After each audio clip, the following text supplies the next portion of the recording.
Snow Queen on the set, Michelle Maradalini in her throne, you bet.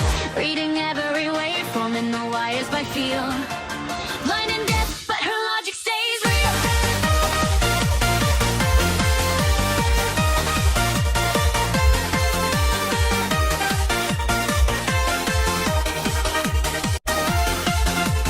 Here comes M60, screen glow on his grin.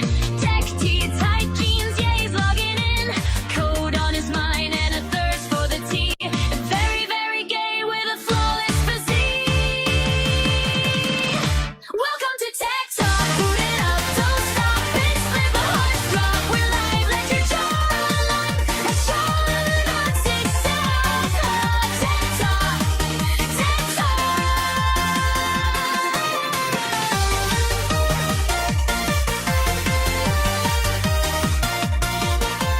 She maps the matrix in the brush of her hand. He flexes biceps while he upgrades the RAM. Rumors in the chat, they be causing a fuss. M60 is definitely not Miss Hussey Trust. Welcome to Tech Talk. Boot it up, don't stop. Bitch, flip a horse drop. We're live, let your jaw unlock. It's Charlotte 60 Tech Talk. Tech Talk.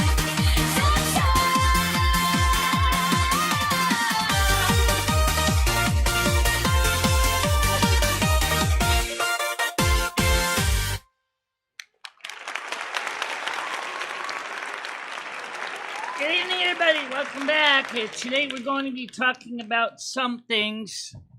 M60 is going to be running a little late, so let's get started with something that keeps being brought up over and over again by Jeremy of the quartering, and I'm going to go into some detail. Let me just open up the link for M60 to join us when he's free.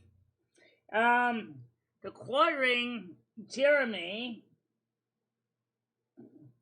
is addressing a topic that I want to cover, but I'm not going to use this video fully to cover it because I got the official YouTube policies and notes to go on. I'm just going to play his content to kind of get you kind of in the know, and then we'll take it from there. So let's get to this. All right, so here is his video. As I said, we're just going to play the beginning of it, not the whole thing, which is important for the reason of the apocalypse. What's going on, everyone? Jeremy here from the quartering, and things seem to be getting worse and worse in terms of the creator sphere going on YouTube. On one hand, the mass purge of inauthentic or AI slop channels, I think, is a good thing. The problem is they're using too loose of specifics, too loose of a rule set. And it seems like hundreds and hundreds and hundreds of channels that are in fact not AI slop are getting caught up in the mess, and it's getting really hard to keep up with just who, you know, it seems like a lot of these people are able to get restored upon, you know, complaining on X, which unfortunately is the only way you can seem to get attention. One user posted that 35 million subscribers have been affected, an estimated $10 million in annual creator revenue vanishing. Okay, now, first of all, listen to me, folks. This is important. Heads up, I'm going to explain this to you right now. The policy that is written is not specifically for AI content. And to prove it, I have it right here on the screen. So let us go to that, and we're going to look at this together, because I think this is important to understand, as it explains it all right here. And let's get started here.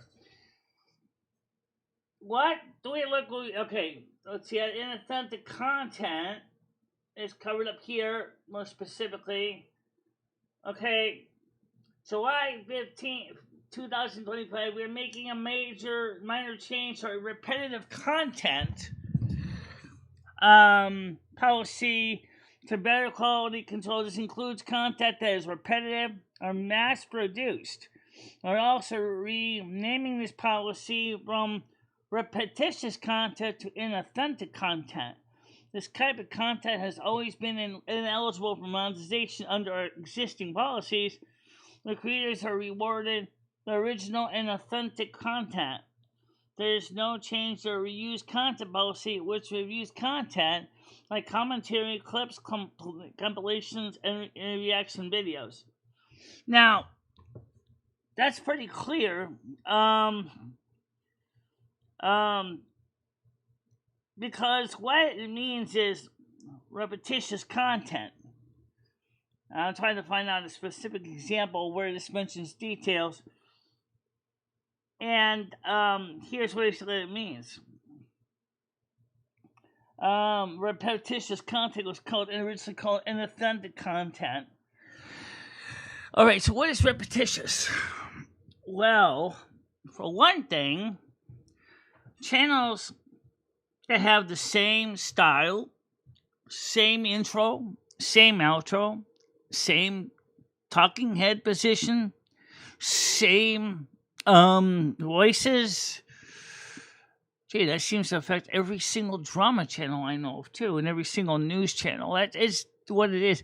The reason why the policy doesn't specifically say AI, unlike Jeremy said, is it never said AI. It's a repetitious. Any channel uses a template. Any channel that does, okay, here's M60. Good morning. How you doing? Hey, good. Sorry I'm a little bit late. That's okay. You got your news notes in the back there, so I can just click into another window, put them there. Yeah, let me just throw them together real quick. All right, go ahead. You're gonna throw me the HTML notes so I can put them in my other tab here, so I have them to look. So unfortunately, so what I'm trying to say is everybody thinks it's just AI slop. It's not. The truth is, YouTube is still running ads against you. They're just not paying you for it. See, in a way, that's kind of a kick in the kiwis. But then again, at the same time, I kind of see why YouTube is like this. Because their AI is not just looking for AI content. Repetition of people copying each other. Yes, that too. And there's a lot of copycats. There's a lot. Even in the drama channels are copycats. The full policies go into a lot more than just the repetitious content. I would suggest if you can sit down, if you're monetized, or even if you're not, is look at the monetization AdSense guidelines in addition to the YouTube policies guidelines and copyright guidelines. Because you guys, if you guys want to keep your monetization, you gotta know what's going on. You can't sit there and on your laurels and go, it's okay, we're fine. That's not the way this policy is written. You're not fine. If you think you can get away with it, I hate to tell you this, guys, but the truth is, you can't. YouTube is gonna find you, and so you need to be careful about that.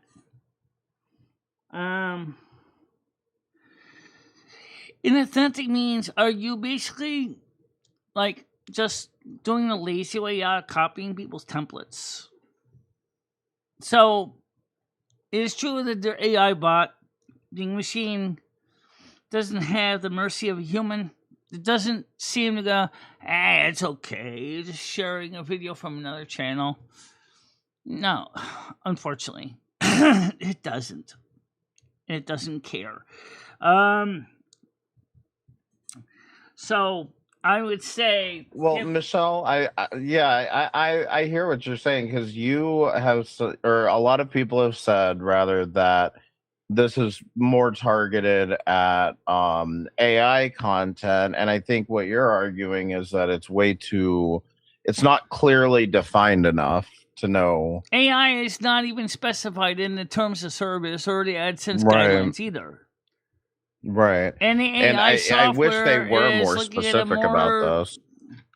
They're looking at more specifically if you're repetitive or reused content. And what do you think is repetitive or reused about your, maybe repetitive, but do you really think this puts you at risk? I think it puts a lot of channels at risk without even being fully aware of it, because we have an intro that's the same every morning. We have the same set. It's the same every morning. We have the same basic show format. That's the same every morning. The only thing that's I don't know. I feel like I read it more like if you're just re-uploading the exact same video every day. I've seen I that know used of to, and I've seen that also. Yes. I know of a YouTube channel that she has like maybe like, I don't know, 50 to 100 videos. And what she does is she'll just re-upload them over and over and over again. I don't know how she hasn't been banned, but she's gamed the algorithm so much that she's got like 3 million subscribers. Oh, It's like a that DIY definitely channel. that'll definitely do it too. If you can find a way to defraud the system, that's fraud. That's completely reused content. That almost goes on criminal. Right. Well, I don't know about criminal, but yeah, no, it's definitely against TOS. I mean, YouTube's been clear about that for a number of Many years. years. It's not even a new thing. So, I mean, the point is that also where people actually replay other people's videos on their channel, obviously, hopefully with the permission from the original content creator, and they're just replaying all the content on their channel, which is really plagiarism. But if the other person said that's fine, I guess that still kind of definitely is bad. Notice I'm not using a lot of the quartering content. I just used them as the intro, beginning to explain the stream. Oh, did you already play the quartering video? I already did, yes. Oh, okay. Because Yeah, I I've heard a just lot of played the people very are mad beginning at where him he right explained now. what's going on, yeah. And so I feel bad for the legitimate content creators that have trying to create content, even if it is with the help of AI. They're trying to make content that's unique, but they don't like slideshows either. They don't want slideshows with no dialogue. Oh shit, Michelle, I brought a slideshow for today. Well, we're also doing more than we also are going to be showing a presentation, and we're also going to be talking about it as well. Yeah. Now, I got to send that to you also. Now we have two other topics that I want to cover. The next one is electrical safety. A lot of modern homes, you think that with all the modern changes, arc fault circuit breakers, and everything, that your home is safer. Well, it turns out, and I've known this since I was very young when I started messing around with electrics, that's not the case. Allow me to go to another video that's just going to explain it very quickly. Okay, first of all, let's go to... Yeah, let's go, but it then copied in here. Shoot, I should copy it in here. I'll copy this in here. Okay, there's the notes. That's the first thing to copy in here. Yeah, I only have articles this week, though. This is in HTML? Okay. Yeah. Okay, cool. So I'm going to copy those first. Okay. I want to download it, please. I'm going to copy it to notes. To downloads. Well, let me give it a date on it. Notes 5. Let's see, what's the date today? 507. 57. 26. That way I can make sure I don't get mixed up with other notes. Okay. So now I'm going to go ahead and open this up in the main browser that we're using for our notes here, which is what the public doesn't see this part. So file open. Oh wait, did you actually give it a rename and make sure it said HTML myself? I gotta check that. Yeah, I gotta check that because I think I forgot to rename it. Or maybe it did save it with HTML extension. Let's see. So let me go to notes first. So recent.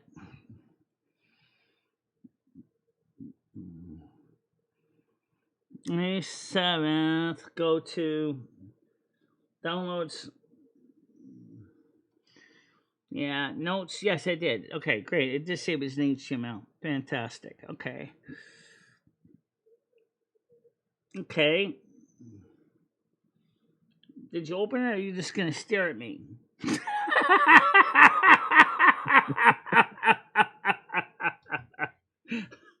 I don't think it opened it. I didn't see it open it. Let me just open the file. Y'all be sure to like the stream, by the way. But yeah, please do, guys. Definitely do open.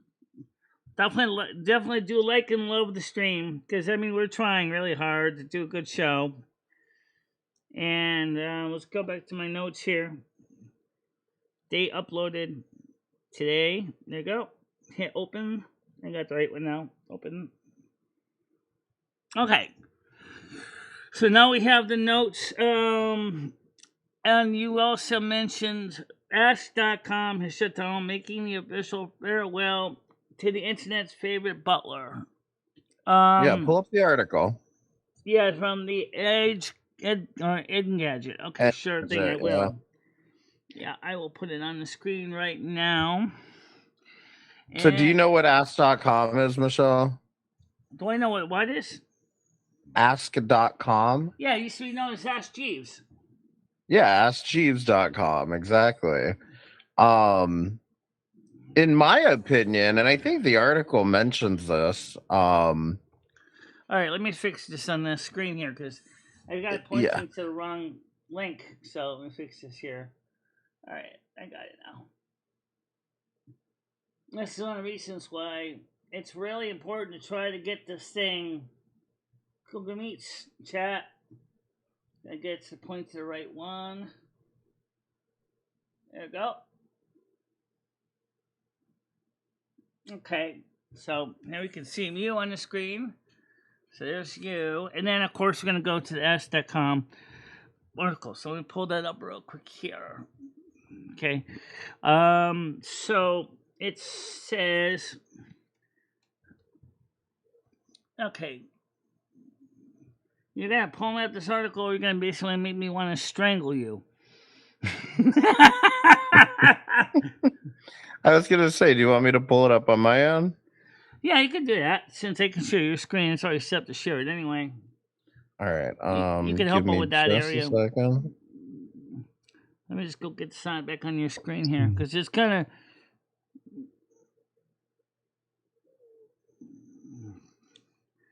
There you go. Screen. Wow. Okay, this will work. Okay, have you got that up on the stream? I'm gonna get it now. There you go. Let me give you more maximum screen, so you can see more of it and less of me. So let me minimize my window. Yeah, press 1 in the chat if you remember Ask.com or AskJeeves.com. I had that fancy butler on the thing. And I remember this. It says that I guess that it started in 2001 from what I had been reading. But yeah, I thought it was around in the 90s. This is one of the oldest ones that I remember is Ask Jeeves. And did you ever use this much, Michelle? I don't think I used it much at all. I think I used it back in the day before Google, but once Google came around, it was just like all the other search elements. I used to use Excite and Alta Vista most of the time, and web crawler. Yeah, and Alta Vista, and I would like swap it in Yahoo and like swap between them. But once Google came around, I mean, all the other search engines were basically useless at that point. Yeah, Yahoo is still useless. Well, and I decided to go to Ask.com and pull up the web page, and every great search must come to an end. As the IAC continues to sharpen its focus, we've made the decision to discontinue our search business, which includes Ask.com. After 30 years of answering the world's questions, Ask.com officially closed on May 1st, 2026. To the millions who asked, we're deeply grateful To the brilliant engineers, designers, and teams who built, supported Ask over the decades, and to you, the millions of users who turn to us in a rapidly changing world, thank you for your endless curiosity, your loyalty, and your trust. Jeeves spirit endures. Yeah. But so this was the thing that I found interesting about this is like they almost referred to it as like the original AI because you would just ask it a question and it would just, use the words in your question to like use the search results. And I think it was probably filtering out common words like the, in, of, you know what I mean? But I think it was using word, but words as tokens in a simple form, but that still kind of counts in a way. Yeah. Even the heuristics is a lot simpler. It did work. It would look for but phrases. It was definitely, I definitely would agree that it's like a precursor to AI, just because it's like you're using natural language to, ask the search engine something and then it just looks it up for you. So it is kind of like what is the difference, other than obviously Ask Jeeves kind of sucked. It wasn't good at search results. It definitely was using a technology that we would definitely call it goes, remember, the early search engine technology goes back into at least the 1980s. One of the most interesting creations of it was something called Eliza, which was a psych online therapist, which kind of remember that. Was a very the name sounds familiar. I don't remember a therapist being put it's like a it being a program therapist. that acts like a therapist, and some people tend to forget after a while that it is a software program. And was very quite essential back in the late 70s when it was developed. It was a kind of a proof of concept. And then, little Tiger Kitty, how you doing today? Yeah, wait till BetterHelp starts using AI for their therapists. Yeah. So now I got another article I got to copy over to the Firefox. Oh man, let me do that right now before I forget, because you got it, but I didn't get it. So no, are we just going through my notes right now? Yeah, we're going through your notes right now. Okay, I'll go ahead and pull up the next one if you want. So the next, in fact, I don't know because I don't ever pay attention to my iPhone version, but iOS 26.5 is going to add end-to-end encryption for RCS messages so that if you are texting between an Apple phone and an Android phone, those messages are going to be encrypted through RCS. Really? Yeah. So, back in, for the longest time, it's been Apple, the blue colored messages, I believe is how it works, is that those are the encrypted ones that can't really be hacked. And so that's iMessage. And so on Android, there's a separate thing called RCS. What and does it's RCS like Android stand for, actually? Rich Communication Services, I think. Oh, okay. It's basically Android's version of, now it's like an open standard, but it's basically Android's version of iMessage. Okay.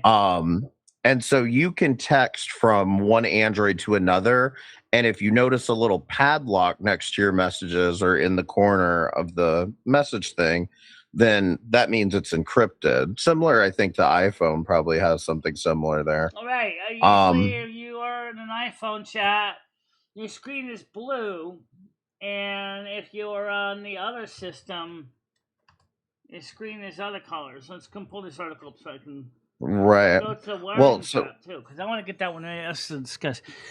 So yeah, I mean, how is this going to help with interoperability between iOS and this? Is it gonna? Well, basically, iOS is implementing RCS with encryption, and I believe it's proprietary, but it's going to work with Android. So, a lock icon will appear on an iPhone's user's messages app when chats to an Android device are taking advantage of the encryption.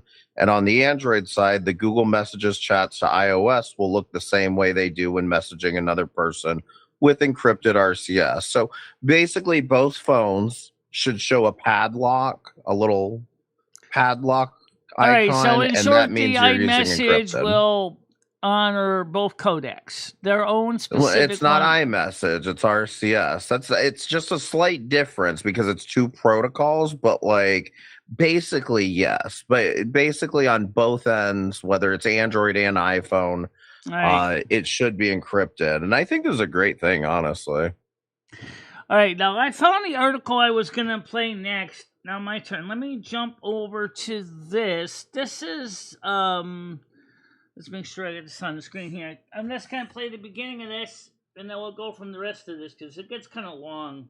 If your home was wired in the last 50 years, there is a better than even chance the electrical system inside your walls is held together by connections that fail in slow motion, certified by a private lab, paid by the manufacturers it tests, and quietly aging in ways no inspector is going to catch. A 1925 brick bungalow with its original knob and tube wiring is statistically safer than a 2018 new build with all the modern panels and arc fault breakers.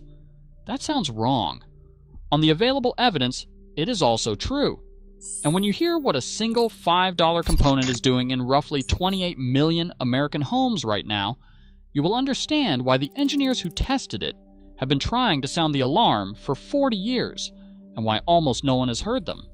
Picture a modern electrical panel, the gray metal box in your basement, neat rows of black. First of all, never, I don't give a damn what you say, since you certainly got plenty of room. Do not put 3 Omex cables through one goddamn cable clamp. I don't care if code says it's the code or not. It sucks. He has plenty of room. He doesn't need, he's got lots of extra knockouts. Don't do it. Breakers, everyone labeled. Looks orderly. What you are staring at is the cheapest legal version of what an electrical system is supposed to be. The insider phrase is code compliant. That phrase does not mean safe. It means the inspector signed off, the deed transferred, and the builder's liability ended. In 1925, an electrician wired your house to outlive him. In 2025, he wires it to outlive the warranty. Failure point 1. The outlets in your home are lying about how they are connected. Behind every wall outlet, the wires are held by one of 2 methods, either wrapped around a screw and tightened, the way every outlet was wired before 1980, or jammed into a small hole in the back that grips them with a tiny internal spring. That spring is called a backstab, and it is the fastest, cheapest, most failure-prone. All right, backstab is kind of like when you think of backstabbing humans. It's just basically, it doesn't have any, it's not like it's clamped down. It's just like someone shoving a knife in your back. That's kind of what these... Yeah, I'll be honest, Michelle, electrical engineering was not my forte, but like this part I do know about the little pinholes in the back of the outlets where you just shove the wire in. And the reason I know about it is because those are a pain in the ass to get the wire removed. Like once it's in there, it's almost impossible to get that damn wire out. It should not be twisting when it's in there. It should be snug and tight and not wiggle and jiggle. If it jiggles and jiggles because of the spring, you got a problem. That's what he's talking about. Their back ones are tightened down with a clamp, and not the ones he's talking about backstabbing. Yeah, but that's the problem, is they're tightened down so damn hard. I can't disconnect it when I need to, you know? Well, they're tightened to torque. There's a torque standard that you're supposed to tighten to. I think it's like 3 Newton meters. Well, I don't know. I just use the screws. That's what most people do that are at least aware of the difference. All right, so let's get back to this again. Connection, the National Electrical Code allows. A backstab saves 30 seconds per outlet. A 2,500 square foot home has roughly 100 outlets, an hour of saved labor per house. spring tension fades. After 10 or 15 years inside a wall, the spring loses its grip, the connection loosens, the contact point starts arcing, and the outlet either dies silently or starts a fire. The Consumer Product Safety Commission links residential receptacles to roughly 5,300 home fires every year in the United States. The outlet itself costs $4. Finding which one of your 100 outlets is failing runs $300 to $600 in diagnostic time, assuming you find it before the wall does. Failure point 2. The cable that runs every circuit in your home is called NMB.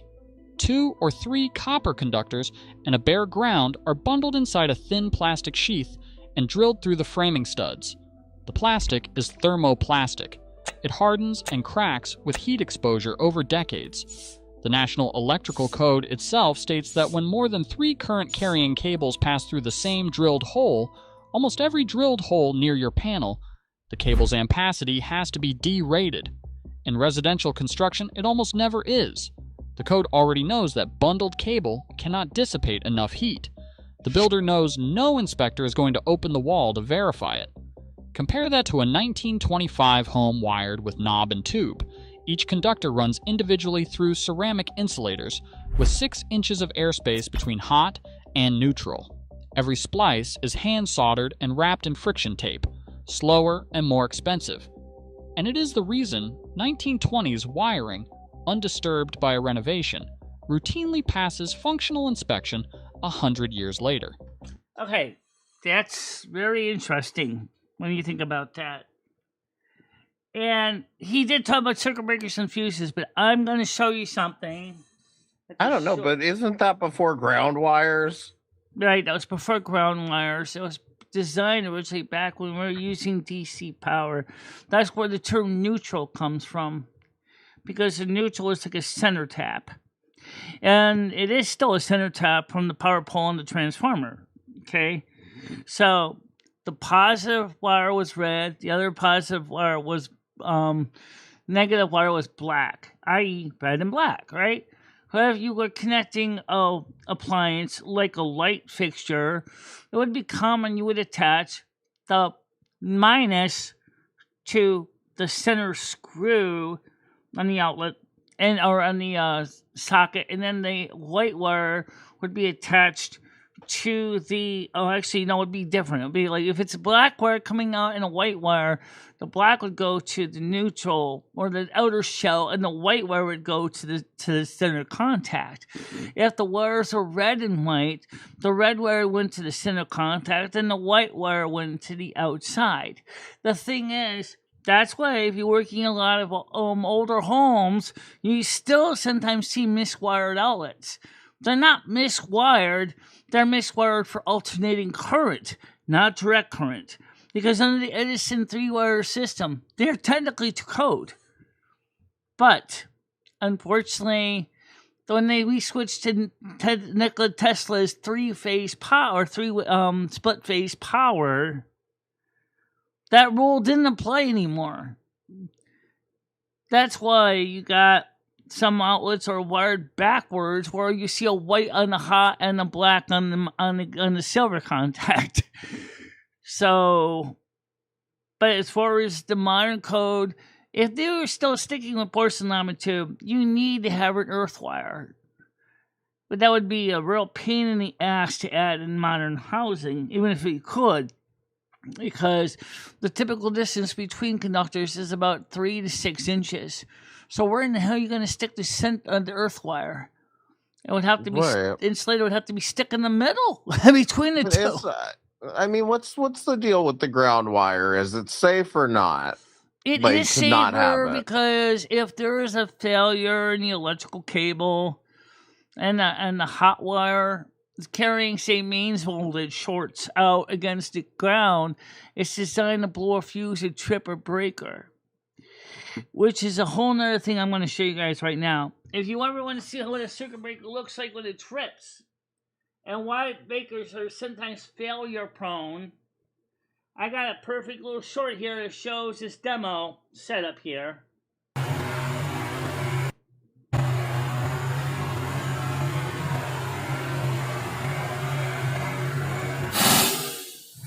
Oh shit. That's what's happening inside your house. When you have a short, it's just that. It's turning in a test breaker. Now, you see, he's got what they call a arc suppression circuit. Now, but still, here's the thing I want to show you. Look up the mechanical parts of this breaker. You got a coil of wire. You got little tiny, pivot points. How many circuit breakers in your home, after the home was wired, say 50 years ago, could you realistically lubricate those contacts? You can't. If that breaker seizes up, and I've seen it happen, I've seen them fail in the on position, and I've seen them fail in the off position. The off position is not at all as dangerous as if it fails in the on position. If you have an overload and that circuit breaker is supposed to trip at a typical time of, say, and when it hits 20 amps or 20 amp breaker, 25 amps, 30 amps, but if it doesn't trip at all, even on the way up to 100 amps, because the joint, because grease is dried out to the point where it doesn't break contact. A fuse will blow regardless, because it's simply a piece of wire that will melt. There's no mechanical parts in a fuse. And that's the reason why fuses are way safer than circuit breakers. Like everything else in modern construction, there's a lot of people that are looking for the shortcuts, the ones that save time and energy. Even if it doesn't necessarily save your life any. That's what I'm saying, hammer and nails. I'm surprised my house isn't catching on fire all the time. I didn't know that's what's happening back there. Yeah. Well, that's because your house has probably got a lot of the older standard wiring still in place. No, it's a new one. Too, but you will I'm Michelle, I bought this house new in 2015. Right. So your house is new, right? Yeah. Yeah. But if it's new wiring, make sure to check it every so often. Especially check. How do I check it? What do you mean? Well, I mean, make sure your circuit breakers aren't seizing up and freezing when they're supposed to be doing their job. For one thing. Yeah. Make sure I usually know if one trips. Make sure that the thermoplastic insulation isn't cracking and becoming brittle on the wiring. Okay. And make sure any outlets that may be backstabbed, make sure they're not loose contacts in the back. This includes switches as well. Because that's a serious electrical problem waiting to happen. If you got any of that stuff going on... Alright, now let me get this... let's get this chat back on the screen here. I want to make sure see my notes is coming up like it should be here. Oh, man. Yeah, because I want to figure out where my notes are. Because I actually do have them just close to a window, I think. Yeah, there it is. Okay, so let me just open the window here. Open the file. This is my notes here. I'm just... Because... Yeah, file, open, file. Okay, I'm just going to put my notes back up on the screen here.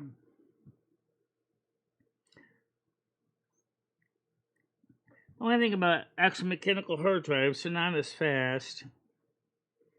There's the notes. Okay, so you don't need to see this part. All right, so that's definitely something to keep in mind of when you're dealing with houses. And also the same is true with the type of backstab that also applies for even low voltage things like punch down blocks.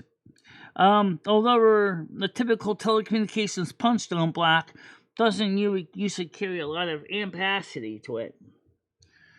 But you can visualize how you can get static and noise if it's a punch down block that has worked loose over the years. I didn't think of that either. Are you surprised about that? I'll take that as a yes. Okay. Okay. Oh, I'm sorry. I was muted. I apologize. I said a little bit. I'm just more concerned as to I feel like as a homeowner, what do I need to do?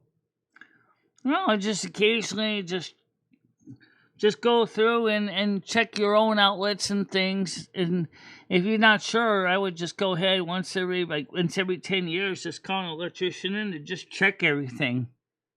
Okay.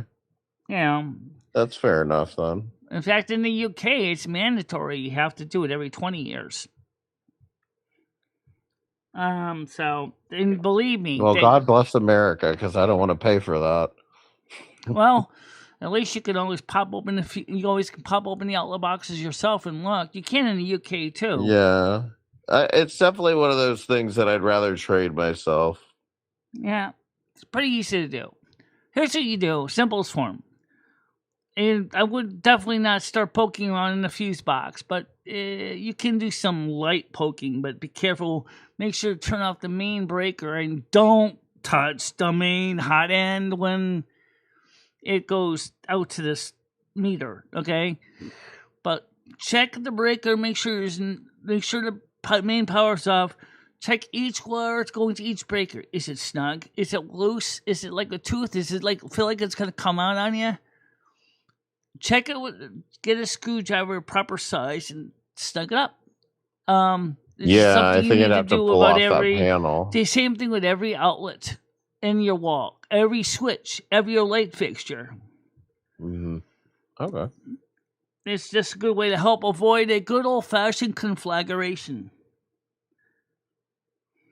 Okay, the next one we have is Amazon opens its logistics network to any business. So what does this mean?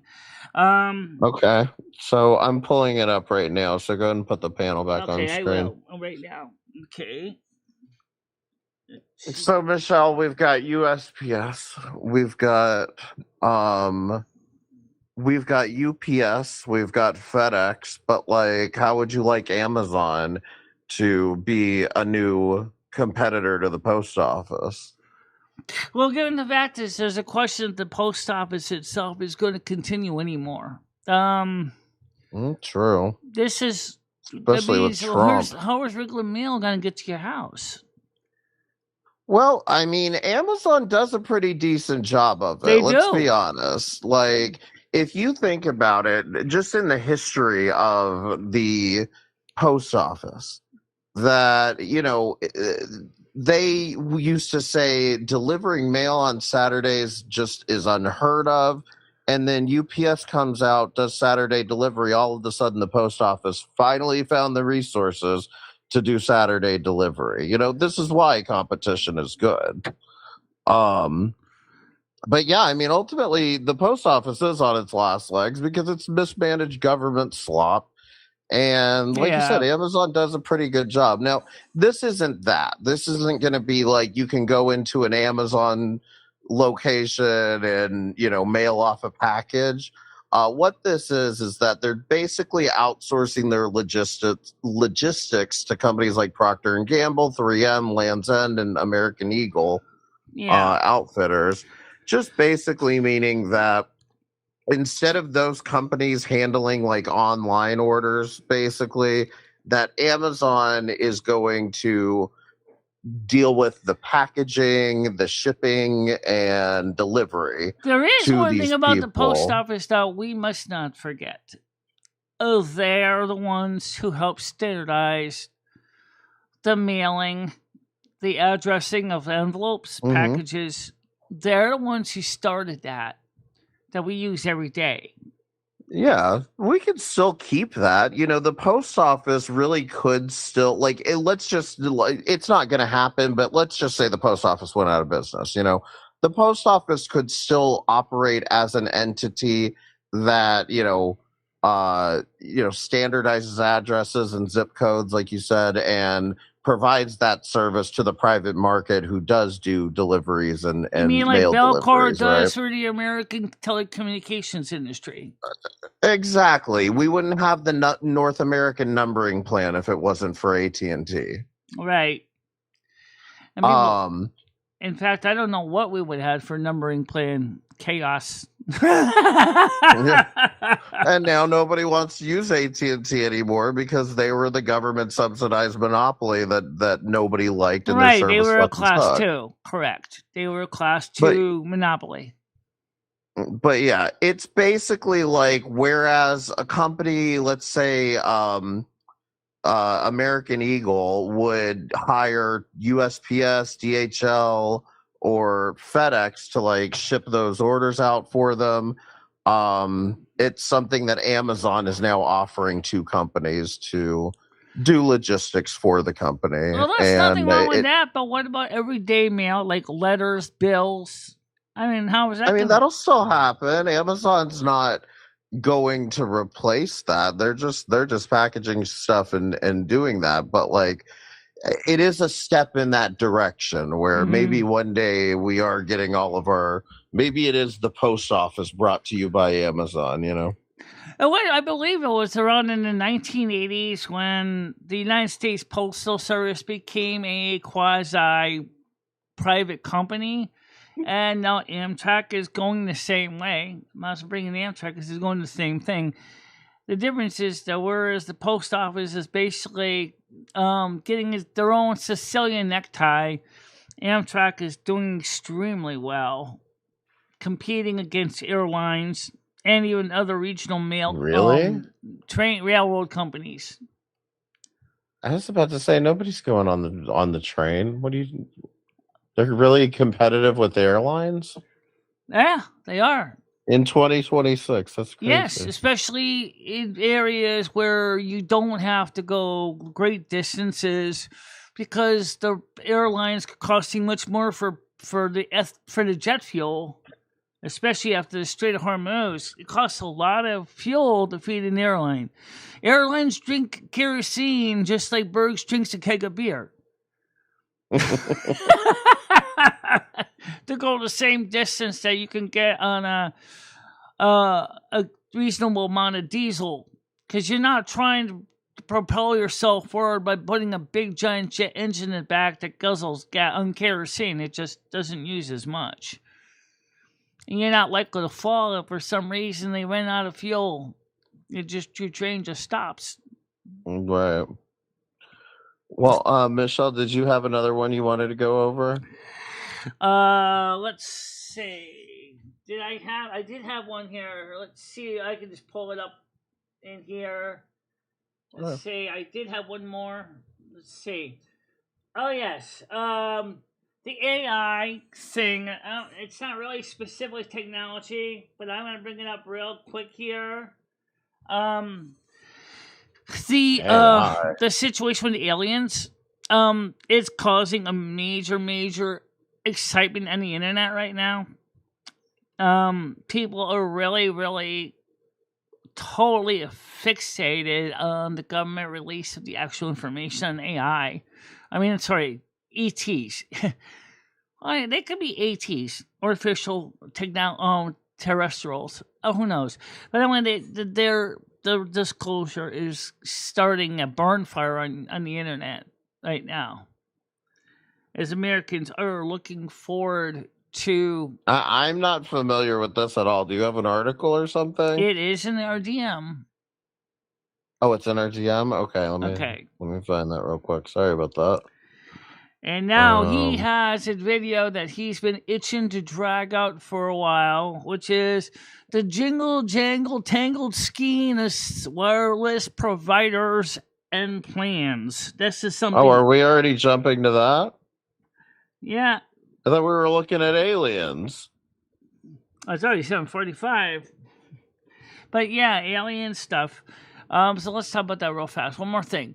3i Atlas, I still believe, was a scout ship or a probe. I don't think we can totally dismiss that possibility, given what the government just disclosed and is coming out now with. That just kind of more confirms that the government did know about ETs. The first question is why is it taking so long for government to finally just come in?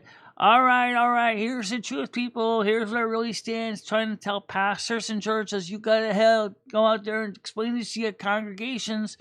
Why do you need to explain to your congregations? I mean, Michelle, I don't buy this. These people look crazy. Isn't that Tim Dillon? Yeah. I'm just saying, like, what What happened? That's what I don't understand. I don't buy that the government is holding this from us. Well, that's why Trump has demanded full the government disclosure on the ETs. I'll just play a little bit at the beginning. I think it'll be clear. Hold on. Scientists are pretty sure they found a portal to the fifth dimension. It's probably in this weird particle. Yeah. Oh, why don't we play that part? That sounds interesting real quick. Do you have the video up or you want me to play it? I don't think you'll hear the sound on my end. Okay, I can play it. Yeah, Is this sure. Hannity? Yeah, you're going to have to play it on your end. Yeah, you can get sound. You gotta turn it on, though. It's muted. See the X? See that thing right down there on the bottom of the screen? There, the play button? You gotta click on that to unmute the sound. No, I know it's... Tell me if you can hear this. Alright, I gotta go pull the article up here and put it into the other one. Sure. Can you hear it? You can't hear it, can you? I can. I gotta Can you hear it? I gotta copy the link. No. Just that's why I'm saying play it on your end. I will. I gotta get the article first. Okay. I wasn't even gonna originally cover this, but Yeah, I didn't see the article. I just saw the video. okay, here it is. There it is. So I'm gonna cover it. Let me load this in the Firefox. Copy this. Open up Firefox. Switch over to the breaker video. Pop it into the other. I can pop it right in here. Paste and go. And the Lord is good. Yeah, so we're going to be talking about the massive forthcoming disclosure. Yeah, so we're going to be talking about the massive forthcoming disclosure that is coming, that is going to answer all of our questions about aliens, so on and so forth. But first, I need to tell you very quickly about questions that you guys have been having forever about how I am going to manage my community going forward, because the answer is now right here. We're going to look at that super quick. Well, it's not, there's nothing wrong with technical show. It's just we're trying to figure out who's going to cover what feed. Bombarded. There's no way to get a hold of me now. We have now launched the Discord group Skip this part. through Club Vatra, and there's a link in the description. Didn't you say you wanted to watch? So let's go between who Michelle, is like, didn't you say you wanted to watch like the last 10 minutes? Whatever. Like that's how are you going to? And as much as people want to tell just themselves, because like, this oh, is no, a 30-minute like video, the thing that I do is going to be really important. I promise it's not, including what I do, and I know that because AI is going to be so sophisticated that all it's going to need to do to literally just replicate me is just take up. I mean, dude, I've got thousands of videos, okay, thousands of videos. Do you have any idea how much data that is?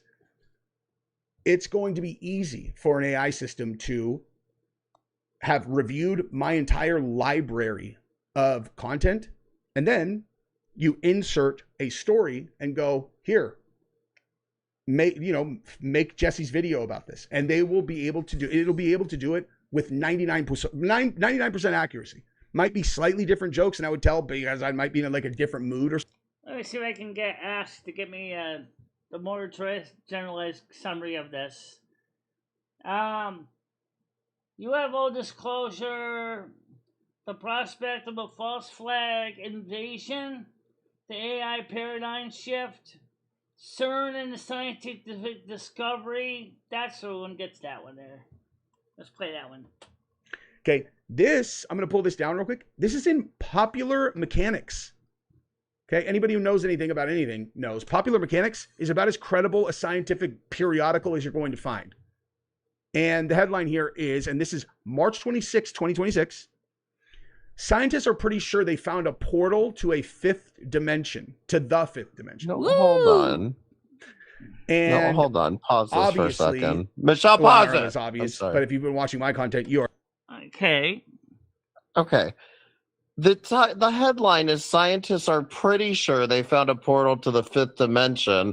And the very first thing he says right before this is, we know popular mechanics is scientific, Yeah, where he's basically using sarcasm. Popular mechanics. Well, then...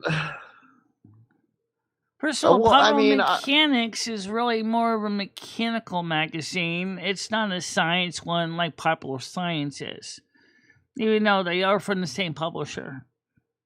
oh, you think he was being sarcastic with that comment?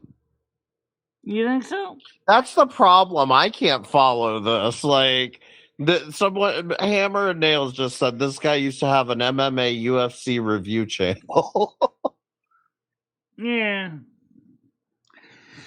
I'm going to be looking for more content on this, but the portal thing does kind of go into science technology because of CERN. We've already seen where CERN had allegedly opened portals to other dimensions before, so I guess that's still in the tech and science. But how do you know it's the fifth dimension? Do you hear the fifth dimension singing "Let the Sunshine In" from the other side? It's kind of a joke. I don't know. This is all giving me Joe Rogan conspiracy to me, I guess. But I mean, as far as the ET thing, the way he's skeptical. He's like, oh, I wonder if this could be a false flag. All right, I can play that game. What if it is? What if it's a black swan? What if? Well, I mean, I guess we're not any worse off if it's a false flag. I mean, the thing is, when you got pastors being torn to warn the congregations about the disclosure, it kind of sounds to me like they're trying to avoid the Bible belters from freaking out. But there shouldn't be anything to freak out about, considering that God created the universe and everything in it. Any other dimensional universes God created as well. Why would it seem funny to think that we have ETs out there in parallel dimensions or whatever? It seems just as plausible as anything, considering the fact we are finding a lot of planets in the Goldilocks zones that seems to indicate an Earth-type environment. Even though some of them are very far away. Using things like the big telescope there. For some reason, my brain just slipped. Where is it? Oh, they're building like a bigger telescope that can see farther, right? And they're James Webb Space Telescope, that... the JWST. There we go. The James Webb Space Telescope is able to see far ahead, so into the infrared and X-rays, along with a few others. So the point is, it's basically if there's life out there, they're probably going to find it soon enough. Yeah, but are those ETs going to be able to just transport to Earth by standard propulsion? Well, it depends on what you call standard propulsion. I don't think it's going to be... It would depend on how advanced our society is. I mean, how do we know that if there are extraterrestrials out there that they're not living in, the aftermath of an ice age themselves? You know what I mean? They don't know how to fold space? How do you know they don't know how to use stargates? We don't know, okay? The point is that they could still think the world is flat. Yeah, well, is it? No. But what about the ancient astronaut theory? We've heard this discussed many times. In Ancient Aliens on the History Channel, for example. Uh-huh. Is David Wilcock necessarily wrong? No. Is he necessarily right?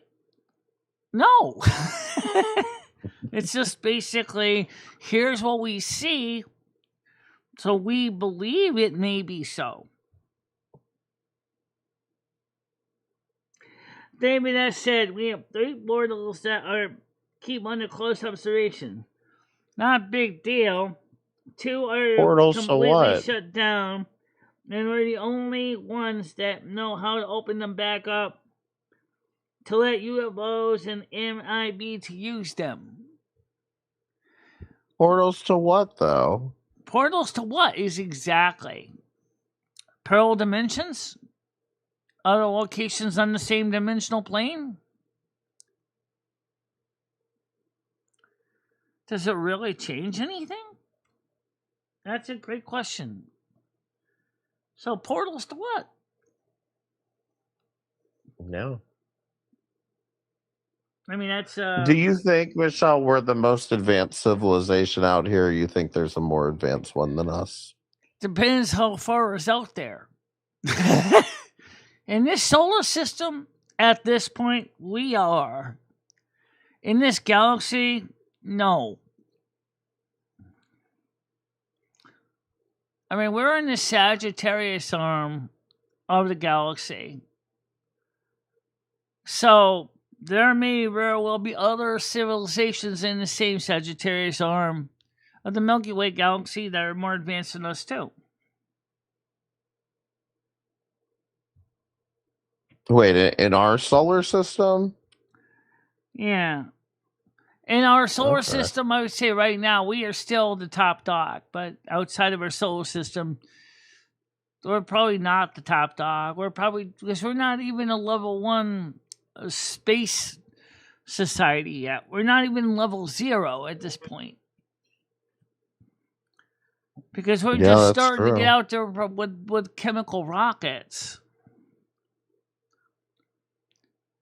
I mean, you got people that possibly travel around space like you do to go to your local grocery store in a spacecraft. They probably got their own versions of SUVs, space utility vehicles, to allow you to hop from planet to planet. Well, Michelle, you know what? There is one thing I can change, and that's your cell phone bill. Yeah, I know you're going to get to that. Let's get to that. Let's talk about the PowerPoint on that. Let you run that. He's been wanting to talk about this the whole time. So let me share the screen out to him so you can see it. How do I... Let me see if I can make my screen bigger so you can see more of it. So let me... I don't think I can make it much bigger than this. It's pretty good size. I haven't used PowerPoint in ages, and I don't know why it doesn't work the way I want it to. Okay, you can just go through each frame one by one if you have to.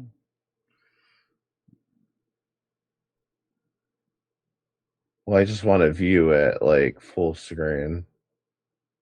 Let's see. Can I do this? Okay, Michelle, what do you think about your cell phone bill? What do I think about your phone bill? Your phone bill? I think it's kind of okay. For a postpaid plan. I mean, it's not the cheapest. It's certainly not the most expensive. I mean, Michelle, I would argue it's probably one of the more expensive ones that I've seen.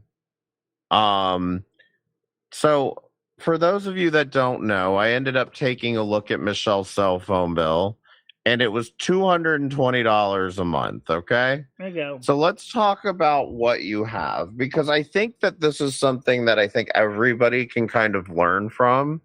And I'll show you the services that we're looking at. And my plan, Michelle, is that you're going to disconnect this damn T-Mobile because these people are screwing you, okay? So, first of all, Michelle is on a business unlimited plan, and I want everybody to pay attention because this is how the cell phone companies get you. So she's on a business unlimited plan for $120 a month, okay?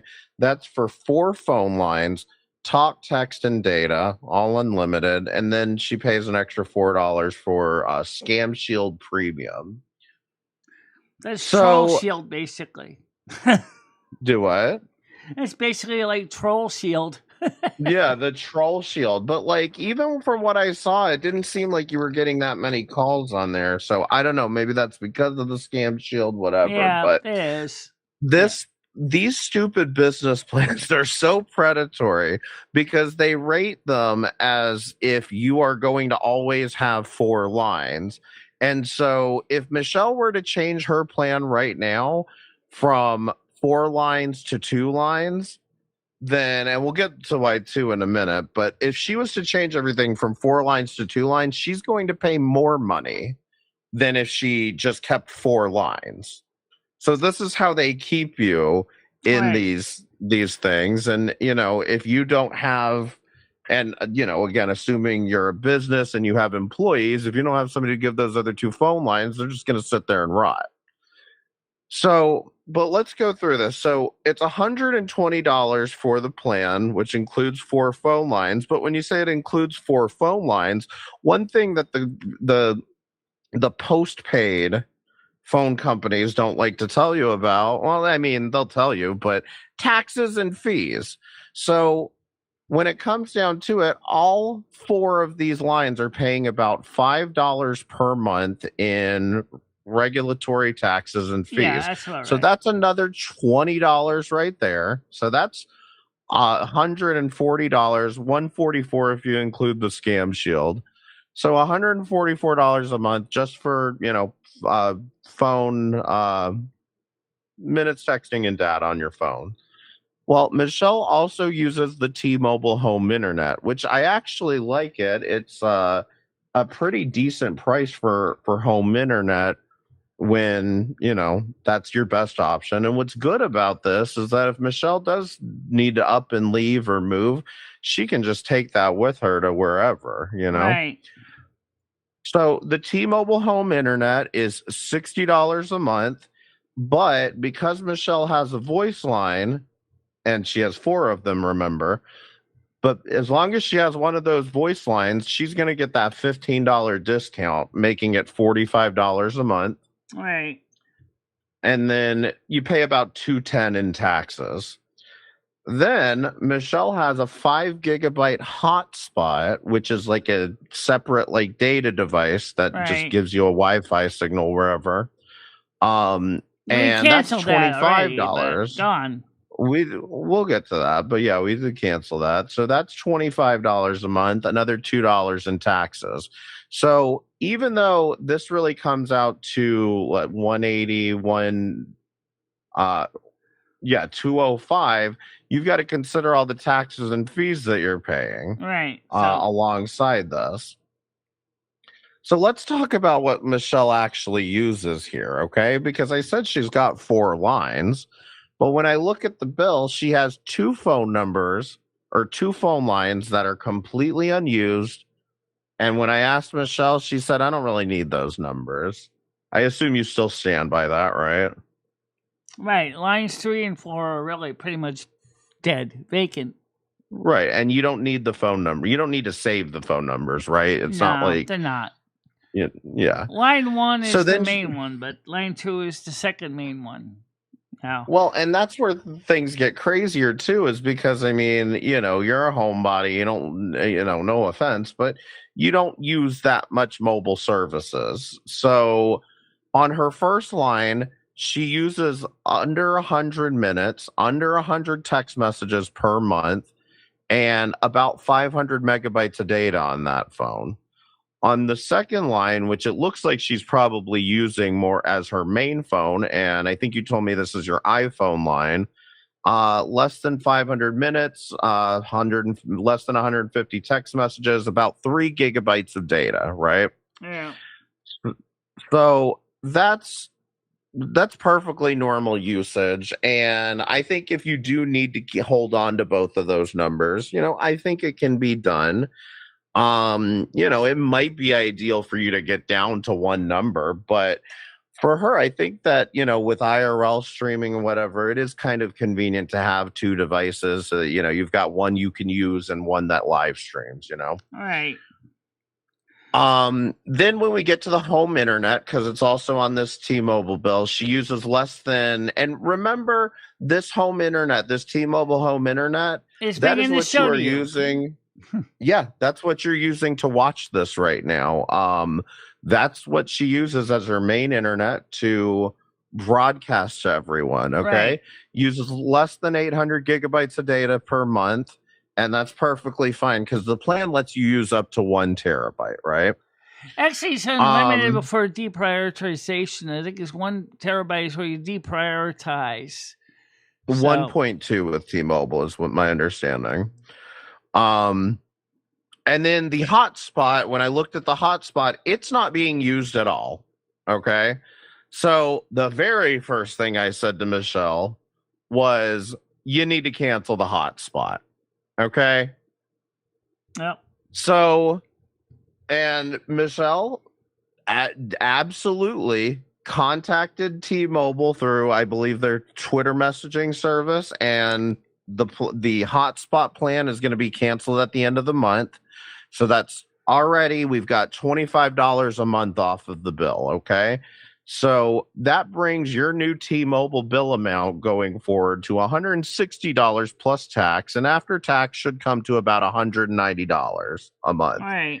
And yes, Gidgy, she showed me the messages saying that she showed me messages that make me believe she talked to somebody and they said they're canceling Yes, this plan at the end of the month. Yeah. So what I did, and this is where things get interesting, because I want Michelle to be able to have that hotspot, because I think again, I don't think these are horrible ideas, but why pay monthly for something you're never going to use, right? Or hardly ever use, right? Well, hardly ever, exactly. So we canceled the hotspot line. And then what we have done is I ordered for Michelle, and I already paid for it. It's in the mail. It's on the way. An eSIM adapter. Now, I don't know how many of you might be familiar with eSIMs, but basically it's like a digital SIM card. You scan a QR code with your device and load it on there. But if your phone doesn't support eSIMs, there is a little SIM card that you can buy.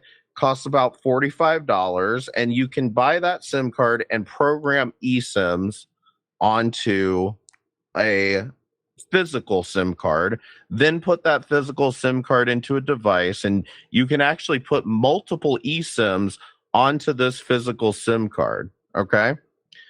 So we've got that coming to her, and I want to show you guys that I have a service that I use, and this is what I use actually for my main like cell phone service. It's called KeepGo, and it is for travelers. So if you're not ironically, if you don't travel much, travel eSIMs are great, because if your phone's on Wi-Fi most of the time, then you can get plans with low amounts of data that you don't regularly use, but the data never expires. Okay, That's the magic. so yeah, that's the magic of this. Exactly. So the plan, now KeepGo has a ton of plans, and if you're thinking about signing up, you better wait, because you want to use Michelle's referral code, because it gets her 1 gigabyte for free whenever you buy an eSIM. But anyway, that's another, when we get that set up. But this is called Triangulum. It'll use it is actually from a company called Liberty in Puerto Rico. So this is a SIM card that'll work in Puerto Rico, the U.S. Virgin Islands, or the U.S. on AT&T and Verizon, and you can just switch between them. It is $3 per gigabyte, or 5 gigabytes for $11. Okay. There is no expiration date on this. So what that means is that instead of Michelle paying $25 a month for 5 gigabytes of data that the company expects her to use every month, right? Now what she's doing is she's buying a 5 gigabyte card for $11. And if she doesn't use it that month, she doesn't use it that month. It just rolls over. It just rolls. Exactly. There's no expiration on it. And when she does finally go to use that 5 gigabytes of data, she can just add another 5 gigabytes for exactly hella cheap, $11. Okay. Yeah. So there's no monthly plan or anything like that. She's not committed to any contract or anything. It's just $5 or 5 gigabytes of data for $11. So already half the price, less than half the price of what T-Mobile's charging, and there's no monthly obligation to pay every month. Okay. And another advantage is, even if we did keep the T-Mobile plan, because it's on a competing network, if for some reason there's no T-Mobile service in that area, you can use their Wi-Fi SIM will work on the Verizon and the AT&T towers, which means if I go up to Stockbridge where there's T-Mobile is just spotty, if I had my hotspot with me, for example, I could still stream using the AT&T network. Because I would just use my hotspot to stream. Exactly. You fire up your hotspot, connect your phone to, or connect your hotspot to AT&T or Verizon, because you can go on either one, and then connect your phone to that hotspot, and you'll be using AT&T or Verizon instead of T-Mobile. Yeah. No. But so I think that is the best way, and that is the most flexible way of changing anything about this bill. So, like I said, and by the way, like I said, we're sending her the eSIM adapter and the $11 for the 5 gigabytes. We're going to pay for the first 5 gigabytes, and then it's just up to Michelle to refill it as she needs it. Right? Now, remember what he said: 5 gigabytes for $11. I mean, yeah, that's pretty good for something that rolls over month to month until it is empty. Yeah, you just go. You can even set up automatic refill.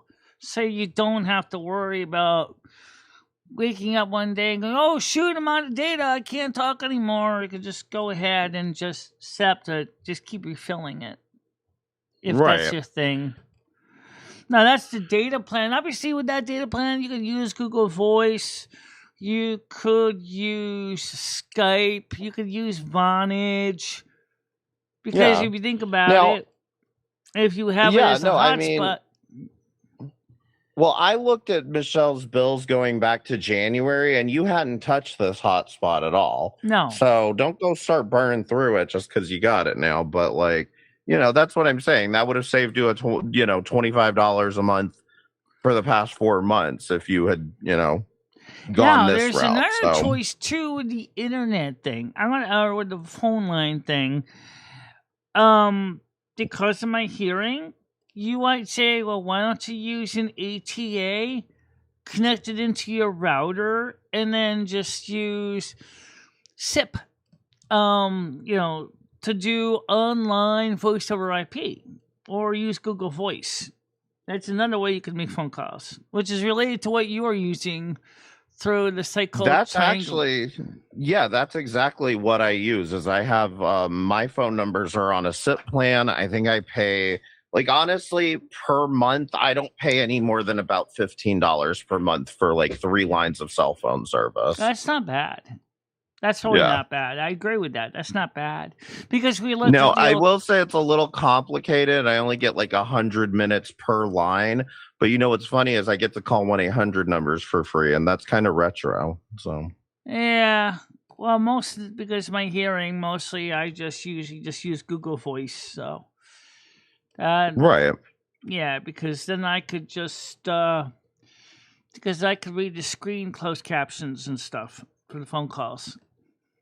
So let's talk about the phone lines, because I think it would be probably just easier for you because, like I said, I feel like the SIP route is a little bit complicated to set up. There's ways of doing it, and maybe you'll get there in time.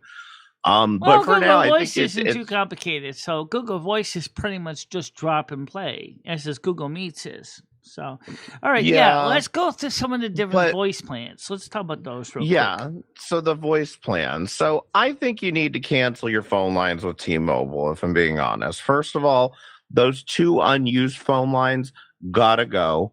And then you could port your two phone numbers out to a cheaper prepaid service.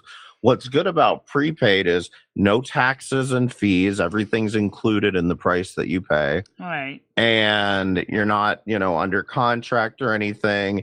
And you can get prepaid service that just uses T-Mobile, just like you've already had in the past. Yeah. So let's assume that basically that you just get rid of your phone service with T-Mobile and you port it over to any other service.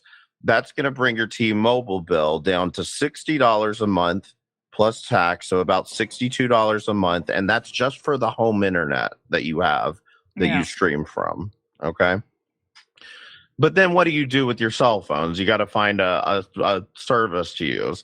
And I kind of narrowed it down to about 2 options. They're both on T-Mobile, and they actually both offer the home internet, which we'll get into towards the end of this. But for now, Mint Mobile and Metro PCS, they both use Right. T-Mobile They're both the service. They're both, MVNOs, mobile virtual right, network operators. Yeah. but they're both owned by T-Mobile too. Like T-Mobile's bought both of them out. Oh, I know they own Metro PCS. I don't think they own Mint, but they might. No, they own Mint also. They own both of them now. Oh, really? Yeah. So with Mint Mobile, you can get plans as low as $15 a month. That'll give you 5 gigabytes of data. If you remember, Michelle was using at most 3 gigabytes of data on her main phone. Right. So 5 gigabytes of data is more than enough, and that would be per line. So you would have 5 gigabytes per line. The other option being Metro PCS, and they have 2 options, which you'll see here in a minute, but one's $20 a month, the other one's $25 a month. The $20 a month is basically if you prepay for 6 months, or you can just do the $25 a month, month to month kind of thing. Metro PCS does include the scam shield thing that you have, whereas Mint Mobile doesn't. I don't think you need the scam shield thing, but the other one thing I really did like about Metro PCS is they have a 5-year price lock. So they're not going to raise prices on you in 5 years. Right. And both of them use T-Mobile, and both of them have the home internet options. Which is the question: if you go with the home internet, do we have to mail back the original router back to T-Mobile to get the new one, and then I'd be stuck on Frontier until the new router shows up? We ain't talking about home internet just yet, okay? We're still talking about cell phone plans. So, yeah, because I want to show everybody what the cell phone plans look like. Because if you ask, is there a catch? Not really, but yeah, kind of. So with Metro PCS, you've got $25 a month. As long as you've got auto pay on. I noticed with Metro, they want you to do auto pay. But it's $25 per month. I'm not into auto pay. You're not into auto pay? No. I'm not either. But anyway, so it's $25 a month for Metro, unlimited data. Like I said, includes a scam shield. But if you're not doing auto pay, it's $30 a month. But either way, they do have an option for $20 a month. The only difference between these two plans is that this one you prepay for 6 months. So instead of paying $25 a month, you're going to pay $120 for 6 months of service. And that way you put down $120 and you've got service for the next 6 months. But if you remember, Michelle, you're paying $220 a month. So if you can save anywhere on this, you could easily just put that $200 towards paying, one of these bills. Yeah. Make sense? Yeah, but like I said, there's a transitionary period, which we already know about, which is... There's not going to be a transitionary period, okay? I've got you taken care of, I promise. I got you, Michelle. Do you trust me or not? Yeah, I do. To a point. Okay. I just gotta be careful. Because... So Mint Mobile is a bit trickier for this, but for the same reason that you have to prepay. So with Mint Mobile, you have to prepay either 3 months, 6 months, or 12 months, okay? The more bulk buy that you do, the cheaper the price becomes, right. Okay? So you pay for 3 months, you're going to pay $25 per month, meaning that you're going to renew for $75 for every 3 months, okay? Right. Six months is going to be $120, or 12 months is $180, but you're only paying $15 per month per line, okay? Yeah. So let's look at what this looks like. So for Metro PCS, you would have 2 phone lines, 2 phone numbers, and you could either pay $50 a month or $240 for 6 months, okay? Meaning that your bill is going to come out to $100 to $110 a month when you include your T-Mobile internet. Okay, so basically meaning if you keep your same T-Mobile internet you have right now, you're going to pay $60 a month, and then $50 or the $240 for 6 months, but $50 a month for Metro PCS for your phone service. And so internet plus phone is going to come out to either $100 or $110 a month. Does that make sense? Yeah, so maybe you say like about $70 to $80 a month. Plus, Right. well, we already saved by canceling the hotspot. Right. Well, I'm starting at $220 a month. Right, figured And that. basically what I'm saying is that if you go and make this change to Metro change your phone lines over to Metro PCS, you're going to be paying at most $110 a month. That's $110 a month you're saving off of your cell phone bill, okay? Yeah.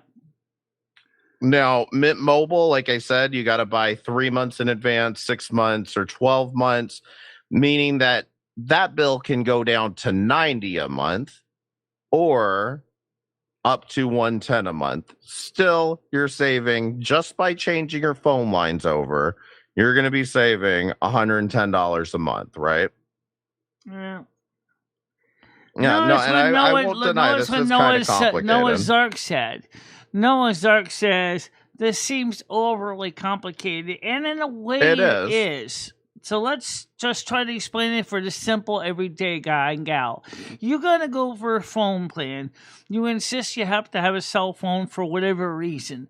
So the question is, you go into your cell phone store, it's us, whatever it is, Verizon, T-Mobile, Metro PCS, whatever.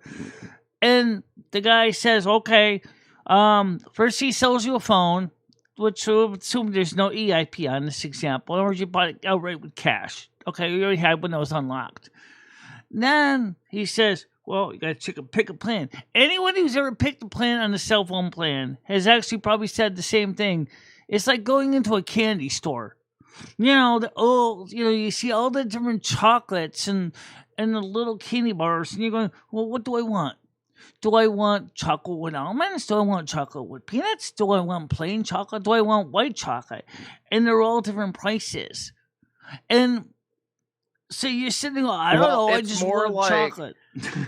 Well, it's more like, do you want, a 12 ounce, do you want like an 8 ounce bag of chocolate, or do you want a 1 pound bag of chocolate that is going to be cheaper by weight, So that's all this is basically just buying in bulk and prepaying.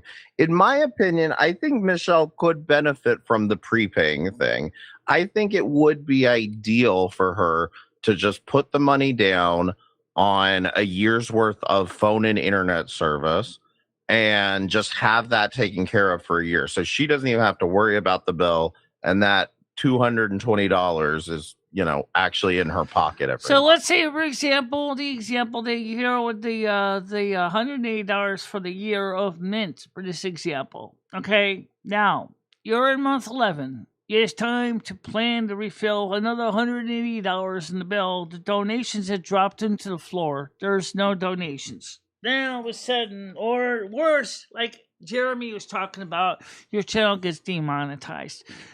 Yeah, guess what? You're screwed. Period. Because you don't have. Well, Michelle, this is what I was saying though, is that if we can get you 3 months free of the Mint Mobile service, then you could take that $200 and just put it into your Mint Mobile account and go ahead and pay for that before you even start that 12 months.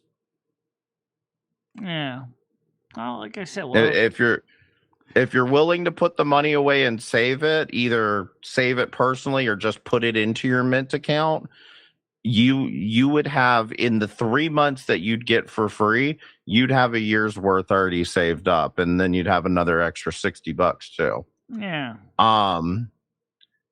So now we get to the home internet option. So Metro and Mint both have her internet service, the T-Mobile internet service. Metro is $40 a month. You have to do auto pay is required, or actually auto pay is not required, but you do have to have a Metro voice line that you pay separately for. With Mint Mobile, you get a voice line actually included with the service. With Metro, you pay $50 for the modem and you own it. With Mint, you don't pay it and you rent the modem. It's kind of like what you do with T-Mobile right now. Actually, I don't rent the modem. That's just anything. It's like, it just means I just don't own it. So basically, as far as I understand, I don't own it. You rent it for free. Yeah, you lease it or whatever. But yeah. So it would be kind of the same as what you have with T-Mobile. Or if you go with Metro, then you actually own it. So let's say you go all the way in on Metro PCS, okay? And let's say you get 2 phone lines at $40 to $50 a month and internet for $40 a month. If you go month to month, you're going to be paying $90 a month for internet and your 2 phone lines. Yeah. Compared to the $220 you're paying right now, right? Right. And so you can do that pretty easily if you're wanting to just do it month to month. That's still going to save you a ton of money. But if you are willing to go with the Mint Mobile prepay, you can get that bill basically down to $45 a month for 2 phone lines and internet. Okay? $45 a month for 2 cell phone lines and internet. Okay? Like I said, the only catch here is that when you go to renew, you're going to want to pay $540 to get a year's worth of service. Right. And also there is another thing that's a valid point, which no one has answered, is what is the upload and download data speed going to be? It's the same as what you have now. You sure it's not going to be different? Because the only difference is your prioritization on the network. And so, like, if there was congestion on your network, you may be slowed down a little bit. But the question is, how much is a little bit? Because they're already using 3,150 kilobits per second right now just to stream the video. So yeah, I mean, I don't even think you'd get slowed down that much. But I mean, even if you did, the thing is, you would still have the same problem on T-Mobile. You would just have a slightly higher priority. I don't know if that makes any sense, but yeah. But yeah, I mean, that's what I'm saying, though, is like, if you basically, because here's the thing, I can get you 3 months free of this Mint Mobile plan, okay? And like I said, if you put aside $200, which is less than what you're paying now, $200 into your Mint Mobile over 3 months, that's $600. And like I said, you've got an extra $60 left over, and you've got your phone and internet paid for a year. But that's why I want to give you, that's why I want to set you up with the 3 months so that you can try it out. And I think it would be good for you to even make videos like comparing the two. I've seen a lot of popular videos about Mint Mobile and people being like, what's the catch? Or, is it really worth it? And all the reviews I've seen on Mint Mobile are very good. And the data speeds, everything I've seen they're exactly identical to T-Mobile. Yeah. But yeah, that's why I want to give you the 3 months, is so that you can go ahead and trial it and see how you like it before you commit all the way. Well, there is another thing too I asked them about, and she did give me some information that if I wanted to get back on a residential 55 plus plan, it's like $60 for the 2 lines, and the home internet still would get the discount because I have a line. No, I thought it was $60 per line. Is it? I have to go back and look at the notes. That's what she told me. Yeah, we'll have to go back and look at it. But I know on the data, I know on the business plans it was higher.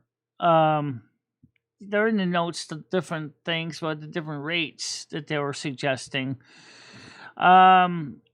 I'll have to look those up again and pull that information. That would be another option. That would 55 plus pay only allows for 2 lines tops, not 4 lines.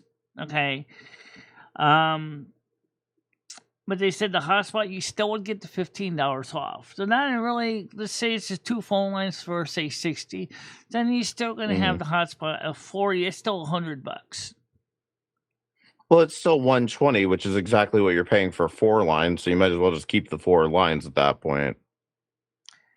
Yeah, that's if it's 120.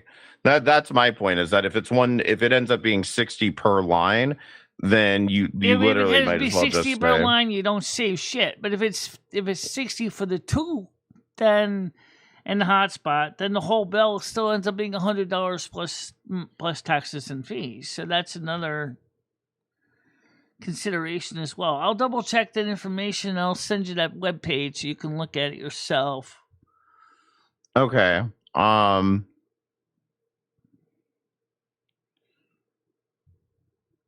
But that would mean Michelle would be changed from a business customer to residential. So would she say residential?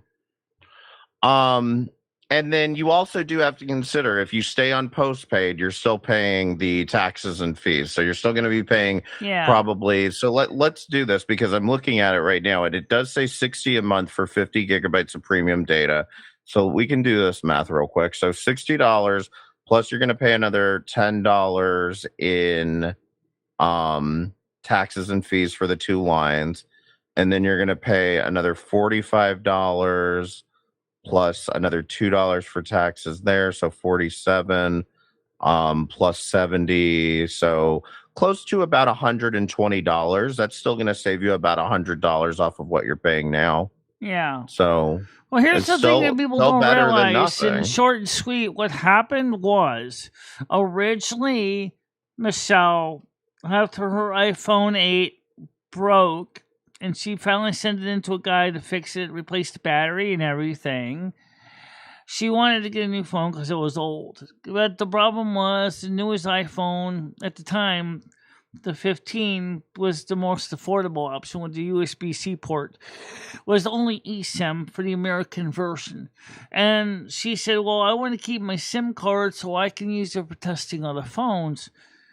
And the guy wanted to know Michelle's address, so Michelle gave him his business card. It had her address on it. He said, "Oh, is this guy your business?" And Michelle said, and then so he gets you on a business plan. I see. Right. Yeah, and I can get you physical SIM cards, so don't worry about that. But yeah, I can get you physical SIM cards for these. With the other one, we are going with an eSIM just because it's way cheaper, makes a ton more sense. But yeah, I can get you physical SIMs for the phone lines. Right. For the Mint, you could use both the physical SIM or the SIM adapter and program, but the old ancient crufty Android phone, Michelle probably would just replace that with the iPhone 8 because... Well, you can only use one SIM at a time on those. So, I mean, you could do that, but yeah, I would say just get physical SIMs for the phone lines. Just keep them separate for those purposes. Just at like least. Right now with T-Mobile, she has 3 physical SIMs and 1 eSIM. The eSIM is in her iPhone 15, so... Unless she decides to sell her iPhone 15 on eBay and buy the same phone that's dual SIM, eSIM, and physical SIM, which would be the European and Canadian ones. So yeah, the basically though, Michelle, the way to lock in any of these prices, like I said, especially when it comes to Mint Mobile, is that like I said, if there's any catch, it's basically this: that come 3 months, you're going to need to pay $540 to lock in that low price. Right. And to prepay for an entire year's worth of service. Now, you don't have to, you're not under a contract. But the other part of it is that coming up in a year, you're going to have, another $540 in a year to pay for, another year of service. And I heard what you were saying about what if all the donations flatline or whatever? I think that this is kind of I think that this would be a nice 3-month period where we start to figure out how to increase your income, increase your monetization around here, if possible. And I don't think $540 would be that hard to crowdfund if we had to. But I think that it's also more important for you to save that money and just put it into the bill and then just Well, the not have thing to worry is, about you bills know for a what's going to year. happen is this is what Michelle's afraid of, is that the 540 is going to be used for something else, like pay off the credit cards, which would certainly be a valid use. And the problem is, then when it comes up to refill, she's going to be totally fucked with a paddle flowing in the falls straight ahead. That's what I'm afraid is going to happen. Right. That's why I say the best thing you could do is take the $200 that you're already paying T-Mobile and just go ahead and pay it to Mint. You pay that for 3 months, and then after that 3 months, you're going to have that extra $220 to pay towards your credit card bill. So you can do that, but just do it in 3 months. You see what I'm saying? Yeah. There's still one elephant in the room, which is this. Okay. Okay. Now, I think for the average person that goes and get a cell phone plan is you already got a phone number, you're going to port it to another provider. We know it usually goes by pretty quickly.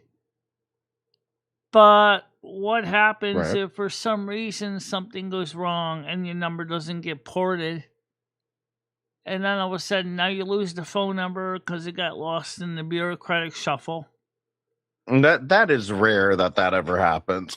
That's rare that ever happens. But, you know, the one thing that I can tell you that I almost guarantee you it's not going to happen is because this company is owned by T-Mobile. So you're basically transferring from one T-Mobile service to another. Besides, Michelle, even if you lost 7167, the trolls are just going to lose a way to basically scam you. That's the only thing that... And that's the truth. The scammers are just going to have a whole nother customer that they're pestering instead of you, which never gets reallocated back to AT&T's pool. Because originally it was formerly an AT&T home, or then it became a Frontier home phone number, then it became a T-Mobile ported number out. Right. In other words, yeah, I mean, it's not the end of the world if you lose a phone number, but like I said, I don't think you're going to have even a single problem. But since there you're is just one going question from one that we T-Mobile know to service run to another. into, which is two-factor authentication, which, as you know, is the new thing now. What do you do if you have the two-factor authentication is tied to a phone number that you no longer have? Yeah. Oh, right. You're talking about like other 2FA services. Yeah, where you have to go ahead and you get a code and SMS, and you got to enter it into the website. Well, Michelle, I mean, you could go to one phone line a month if you just move your two-factor services over to one phone number. They all were on 7167. Now there's a couple on 0895. Now, Michelle did move some of them over. Yeah. No, they did. Yeah, but I'm saying if you move them, but either way, like I said, I don't think that if you can get a price of $45 a month for 2 phone lines and internet service, I don't think it's even consequential at that point, you know. And in fact, you're paying more for the Frontier at that point. Right now, we didn't talk much about the home phone. Let's just talk about that one just real quick. For those of you who know, I have ADS2 plus bonded. Verizon just acquired Frontier. Verizon wants to get rid of the copper infrastructure. They want to go with fiber to the premises, FTTP or FTTP. They got Frontier originally started putting fiber in the poles to go to the premises, but they never actually dropped the wire into the majority of people's businesses and homes.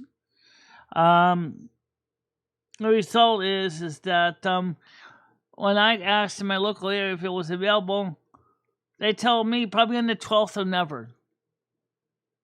And so I wonder what's the real story, because if Verizon wants to cancel all the copper wiring, what are you going to do with all the people that can't get fiber to the premises?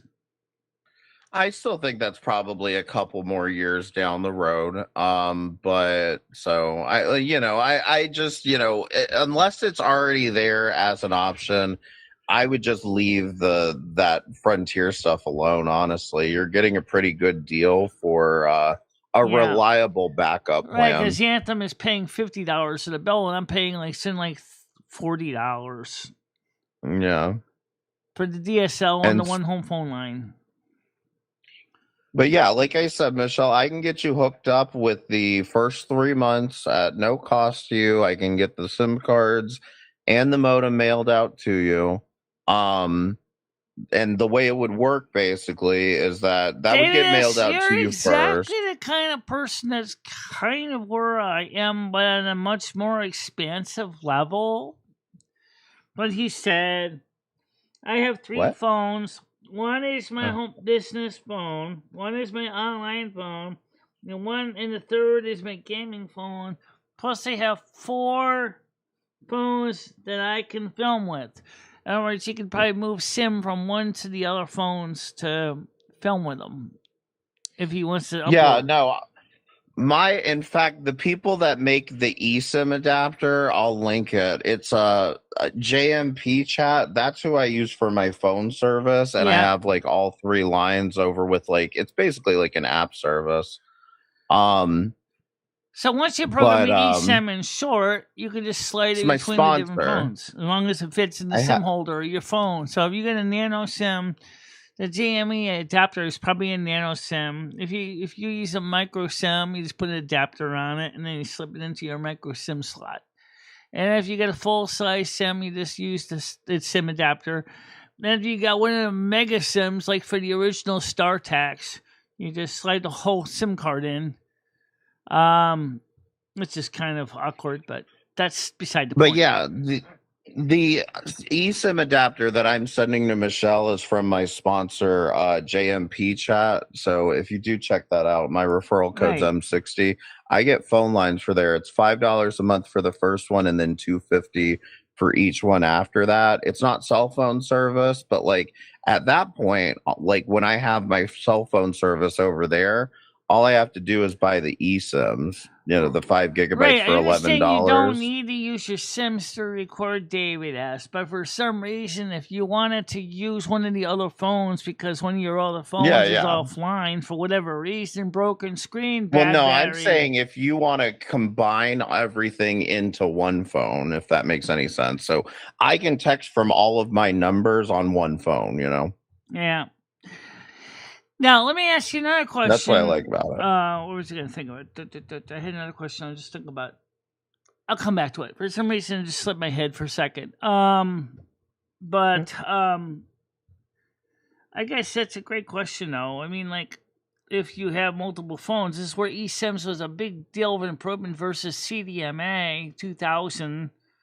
The fact is, you can just pop the SIM in from one phone to the other.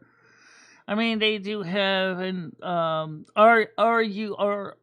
UIM, which is the CDMA version of a SIM, but that never took off in the US.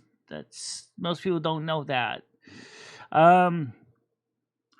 So as I said, we'll definitely try with the hotspot. It should have been the thumbnail. To start with. I'm sorry, go ahead. Yeah, I see the picture, yeah. I love it. I think it looks great. Obviously, it's based on my surprised expression on my face. Yeah, I put this woman and make her mouth agape at how much money she's saving. But you know what's funny though? I think it was Noodles or something, or Moose had said to me this morning, "You look like you're using hair." Talking about me, I'm like, not really more than I normally do, but I know that yes, some women do the age do lose hair too, so it's not like I'm totally shocked.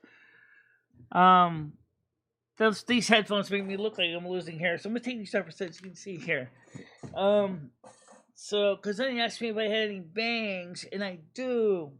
But unfortunately, you see me with the headphones and more than you don't. So, but I have this capellini hair. I have this angel hair pasta hair, which is like ridiculously fine. I don't know. Did you look? I lost any hair? Never heard it described like that. Yeah. Do what? Angel hair, pasta hair. Do you bleach? Do you bleach your hair? Oh yeah, it says bleach too, which also unfortunately causes the break, which is absolutely. Yeah, it causes damage. Yeah. Well, Michelle, what's it going to be? Are you going to take this 3 months? I'm gonna have to think about it a little further. I'm gonna send you the other information about the 55 plus plans, which I do have. I will send that to you because that's one thing you didn't look at. I think because I forgot to send it to you. I mean, I looked at it just now. Look, you would save about $100 a month if you stayed with T-Mobile and switched to the 55 plus plan. I'm not sure what all that entails. I don't know if they only supports make you, two phone submit lines information tops. or It whatever. doesn't support 4, so that's just fine because you want to get rid of the 2. Right. So Right. that's a good So thing. I mean that is an option. And so well, and also actually you're gonna pay the $4 for the scam buster whatever service. But either way, I definitely want you to consider this because, like I said, if you don't use this money, I have to spend it on hard drugs, and my welfare is on the line here. Drugs. Why don't you use it for something that I have to? It's in the contract. On drugs? Yeah. Could it be drugs that are healthy for you? Drugs, kind of. My life is at risk here, Michelle. Really? That is weird. I'm just fucking with you, Michelle. I know, I get it. But yeah, no, please do this. Seriously, get away from, because my problem is that I feel, and I don't want to speak for you or anything, but I feel like you got bamboozled by somebody at the T-Mobile store, and they're like, "Yeah, we can get you hooked up with this, that, and the third." Do you know what they Am I? were going to do to me? I switched over, right? And the first phone bill I got was like $500 a month. Yeah, because you had to pay a partial month and a month in advance. No, I know this because I used to work at Verizon. Yeah, and I know how those salespeople are. And that's because they upgraded me to a business plan. And then they added all these extra packages on top of everything else. I was getting close to a $500 bill.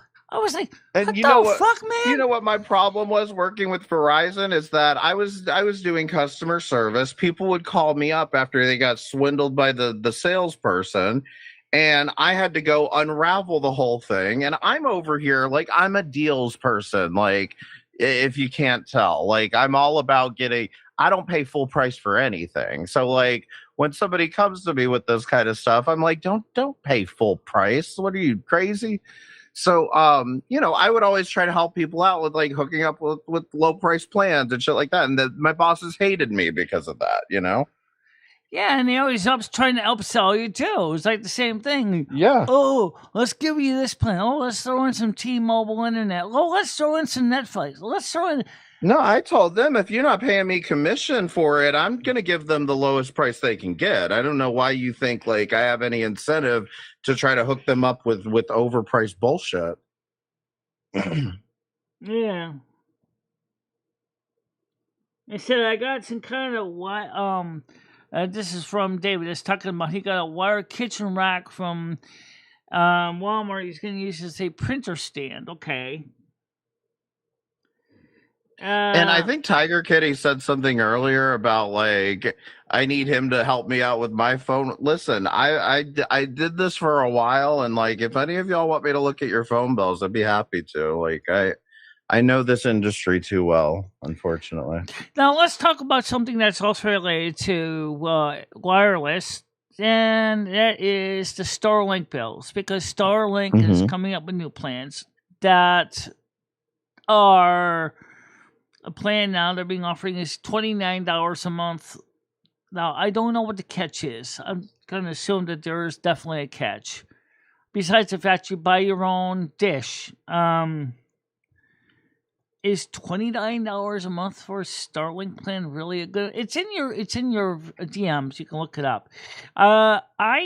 It's 100 megabits. That's the catch. And this is what I was looking into with Starlink is like you can get a lower price with Starlink technically, but you're going to get probably about a third of the speed that you're getting with T-Mobile wireless. That's a third of the speed, download speed, but how much is the upload speed? And I mean, the upload is I believe it's both ways. I think it's 100 megabits up and 100 megabits down. Which isn't bad as long as you got a clear line of the sky. That's the catch for me. As long as you got a clear line to the sky, as long as you drop $200 and some odd for the equipment, and as long as you get up on the roof and install that shit, Michelle. Well, I've seen the install process. It's not like it's really hard to do. Other than the fact is, where are you going to put it? And if you can't get to the roof because your stupid ladder doesn't have stairs going to the roof anymore, you're going to still basically depending on him to get you an extension ladder just so you can get up into the attic access. This is why, like, when I looked at what you had and what you need, you know what I mean? I wanted to match your services as best as I could so that you didn't notice a change or you didn't have any issues, but you're paying a fraction of the price. Right. Yeah, I mean, like I said, as far as the different people that can use help, I can tell you right now that every time you go into a cell phone store or a wireless store or whatever, it's almost like going in some ways, it's kind of like going into a car dealership some ways. Because they do the same thing. They want to sell you the car as much as they can and bundle as much crap in it as they can. Because they make commission off of it. Because they make commission on it. Which I understand that. That's how business works sometimes. And then they call up customer service and yell at us about the bill being too high. So I get their bill down low, and then the boss yells at me for not selling them bullshit. And I say, why would I do that? I'm not making a commission off of selling them bullshit.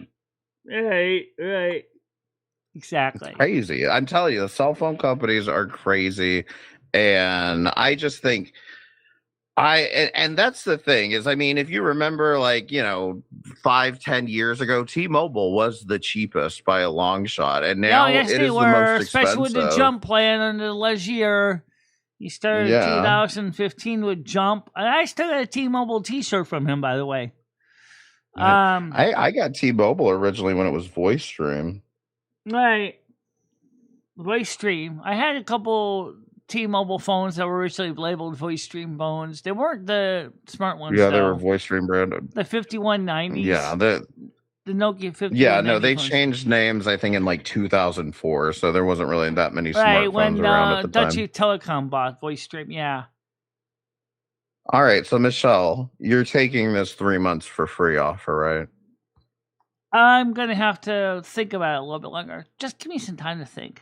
Because obviously what I might have to do is maybe get the plan and then switch the phones over one by one, port the numbers over one by one, and then just so we don't lose. I mean, I can explain to you how it would work, okay? So the way it would work is that we'd place the order and the SIM cards and the modem would get shipped out to you at the same time. And this is before you do anything with the T-Mobile service, right? When you get the SIM cards and you go to activate them, it'll ask you if you want to port in a phone number. And that's when you port in your numbers. When you port in your numbers to Mint, then your T-Mobile lines will cancel. Right. Okay? I do know that. Yeah. For the other two phone lines, so you won't be without service. For the other two phone lines, you need to call up and cancel those. For the internet service, what I would say is that Mint I have to mail the box 14 back to them after I got the Mint box. Well, just hold on a second. With the Mint or with the internet part, you get a 14-day free, I wouldn't say free trial, but you get a 14-day money back guarantee. So if you don't like it within that 14 days, you can return it. So I would say leave the T-Mobile internet on for that 14 days and do a comparison between the two. And if you don't like the Mint Mobile stuff, you can just return it and we can get a refund and all that. And probably even put that towards your T-Mobile service. Because even if you do end up going with like Mint for your phone lines, but you keep the T-Mobile bill, or like you keep the T-Mobile internet, you're going to pay only $90 a month if you keep up with this 12-month thing. Okay. Right. and then of course, like the 55 plus plan still gives me the discount too. So that's still a nice thing option. It just can only have maximum 2 lines, which is exactly what we're saying. We just can't. It does, but it's not $60 a month. It's $70 a month because you got to pay. Well, it's $74 a month because you got to pay taxes and fees. So probably like $75 a month. Right. But $75 a month plus the $45 for the home internet. I'm going to say this much, Michelle, and this has been, I think, my goal is that I don't want to pay a bill. I don't want to have to pay a monthly bill that goes over $100 a month. And I mean, that may sound a little bit weird, but it's just like, I try to get all of my bills as low as possible. The one that I can't really control is the power bill, but like everything else, well, and my auto insurance, but everything else stays under $100 a month, and I get it as dirt cheap as possible. So, $110, that's way better than what you're paying. $90, even better. But $45 a month is, for everything. Yeah. I feel like that's hard to beat, Well, what I'm going to do is I'll send you the 55 plus information from T-Mobile so you can see it. They have a couple of different 55 plus plans that I'm eligible for. So just because that's one you don't have, I'll get you the information. I've got it up right here in front of me, so I can write down the numbers for you. And like I said, if you wanted to go ahead and do that right now, well, that'll at least save you a good chunk of change. Like I said, that'll save you about $100 a month off of your current bill, right, without actually changing your services. You just got to disconnect those other 2 lines. So that in my opinion, and I'm glad you brought it up, that may be what you want to do for like right now. Just you want to make sure you don't get stuck into a contract or anything. Well, I shouldn't be sucked into a contract because, for example, the EIP is already paid off. The phones, right? Your phones are already paid off, and that's the good news: is your phones are paid off. They're all unlocked, and you are a free agent, Michelle. And you should not be tied to one cell phone carrier. Right. And if I do through the T-Mobile customer on X, which is good because that works with my hearing. So I could just say cancel line number blah, and switch me to the 55 plus plan. I can send you copies of my ID if you need to verify my age. Right.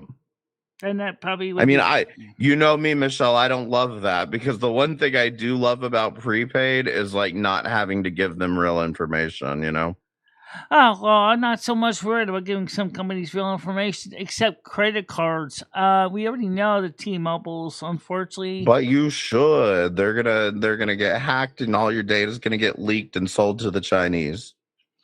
Well, that's what I'm trying to get at with the data, with the credit card numbers. They've already ended up on the dark web a few times,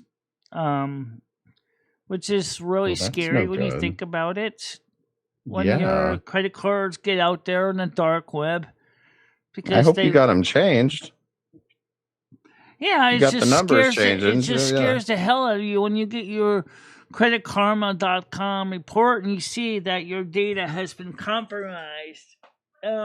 It's like, shit. I mean, Credit Karma does provide protection services. That's free, by the way. For those of you who want to use Credit Karma, it's free data protection. Credit card protection.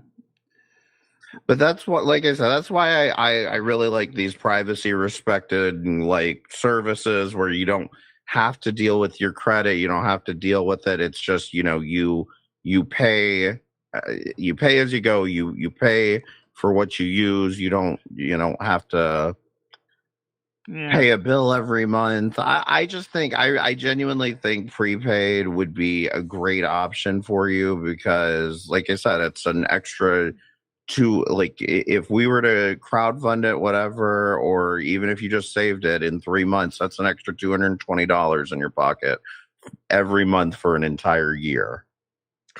Well, it's almost time to wrap it up. I wanted to ask you about something that I wanted to cover originally. What were you surprised to see how much a circuit breaker actually takes a major hit during an overload? Yes. That's crazy. That's exactly what happens during a short circuit, especially short circuit. It causes so much damage. It So is. that's happening behind my wall? No, it's happening in your breaker panel. Every time you will have Oh. a short circuit, assuming that you don't have a short circuit in the wiring behind your wall, That heaven just forbid, explodes? the breaker literally kills itself a little each time, killing me hardly. With its volts, killing me with its amps, killing me hardly, till I'm gone. Yeah, we ran late That's today, something. That's Michelle. something. A I'm good so song I should sorry. redo of "Killing Me Softly" is talking about circuit breakers and how they take their abuse, whereas like a century of fuse just melts and it's done, and it doesn't. There's an IEEE video that will totally make you jump when you see how much some commercial circuit breakers literally explode spectacular during a deep short at 480 volts. Whereas the fuses and the European fuses just quietly boop, melt and they don't even have an explosion. That is something so cool. There's another thing too. I'll find that IEEE breaker thing. It'll totally shock the hell out of you. The only reason for why sure. people feel less comfortable with fuses is the fact is once it's sacrificed itself, it's gone. But and they say, oh well, fuses are too easy for someone to start messing around and saying, oh, the fuse keeps blowing. I'm gonna put a bigger one in. Like I said on one channel to one guy, he said, it's not the equipment's fault. It's the operator's fault that just is making this mistake. It's not the equipment. A properly sized circuit is not going to become a fire hazard. That's the thing people don't realize. Yeah. Of course, granted, Like I said, electrical engineering was never my forte in college. Electrical engineering is my love. I love technology. I love messing around with wiring and sticking my fingers in places where they don't belong. Yeah, no, I want to learn it, but it's just all like so confusing Thank you so to me. much, And Dan. Peace, Agent Dan. Thank you so much. I appreciate it. that's why I thought it was funny when you said your landlord had you installing thermostats or whatever. I struggle with a multimeter, Michelle. Oh, multimeter for me is as comfortable to me as just sorting through cell phone plans is for you.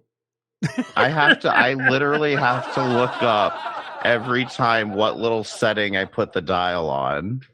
Yeah, well, for me, it's second nature. For me, it's no big deal. I'm trained in both American and British wiring standards. So I could easily pass the code exam for both countries. In the British code, you go for the Part P exam, and American wire, you could start out as a journeyman. In the Can I trade. ask the chat a question? Okay. Press 1 if you think that I'm gonna get Michelle's cell phone bill lowered down to dirt cheap prices, and press 2. Maybe you think Michelle's going to come up with something else. Yeah. Or 3 if you have no clue. I'm going to be honest, at this point, I would say it's probably going to be 1 or 2.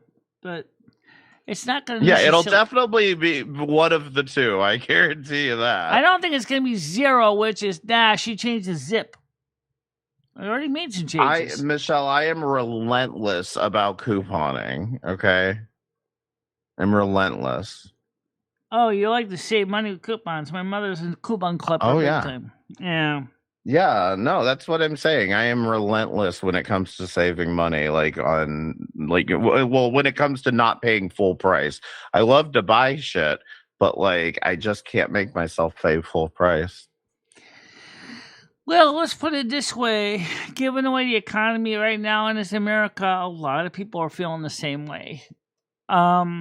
It's just, I usually find coupons usually be a pain in the ass, but if it's sort of kind of like it is, where the coupon's automatically added, like I got something here in my computer for Capital One that actually looks for the savings, or you can use Honey or to save money as well.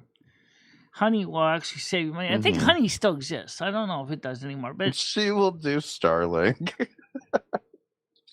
Listen, Michelle, here is my homework for you. I would say go ahead and contact them about getting on that 55 plus plan so that you can get rid of those other 2 lines, Yeah. and then we'll work from there, and we will Yeah, I think that's doable. I'm still gonna have my foot up your ass to get over to a prepaid service. Like I said, I don't think you should like I said, I think you got bamboozled by somebody at T-Mobile, and I think that you got to get away from them. You got to send them a message. Yeah. I think we can get rid of the unused SIM and the other SIM that's kind of only just used just for a phone for streaming. I could probably, like you said, just get rid of that, and then take the iPhone 8, replace the LG Aristo with that phone by putting the 7167 SIM in it. And that's your 2 phones right there. Michelle, could you do me a favor? Somebody's messaging me. Their name's Heaps Yeah, HeapsYeah. Heaps Yeah. They're saying they got banned from the chat. I didn't see them in the chat. Yeah, they're one of my viewers that How do you spell that here, again? So. HEAPS. Heaps. Yeah.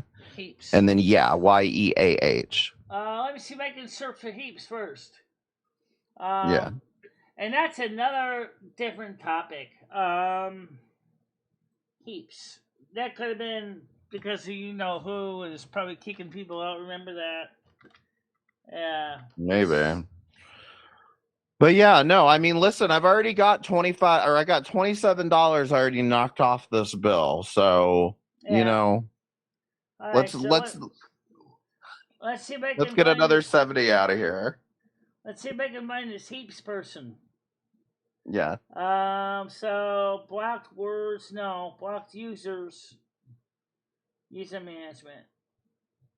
Heaps. That sounds like a strange name. Okay, so let's see. Oh my God, hidden users. This is so long. So far more. Okay, so now I got this, and I should be able to do Command F and search for the name HEAPS.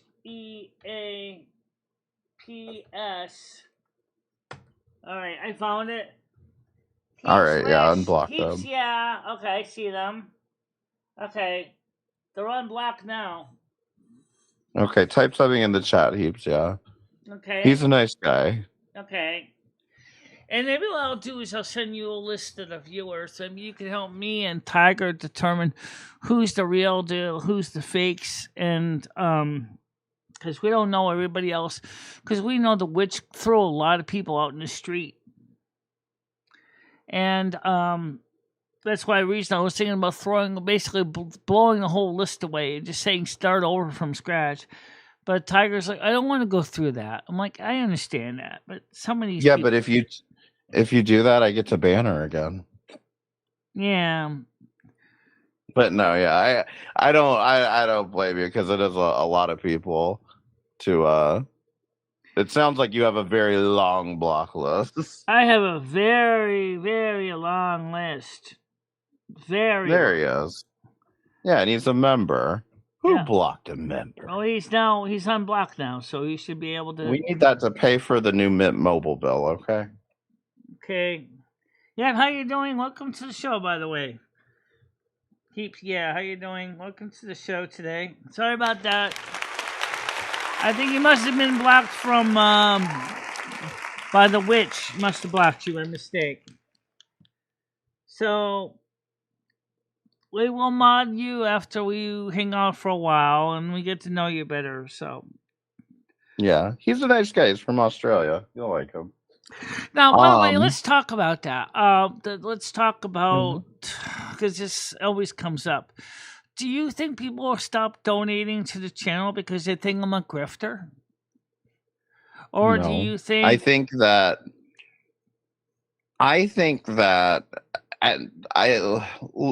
let me ask you guys something. Do you think that Michelle is trying to take financial responsibility seriously this year? One for yes or 2 for no? Well, about 0 for no. 1 and 0. And maybe 2 is unsure. I don't know. Okay, fine. 0 for no, 0 1 for yes, no, and 2 for unsure. What?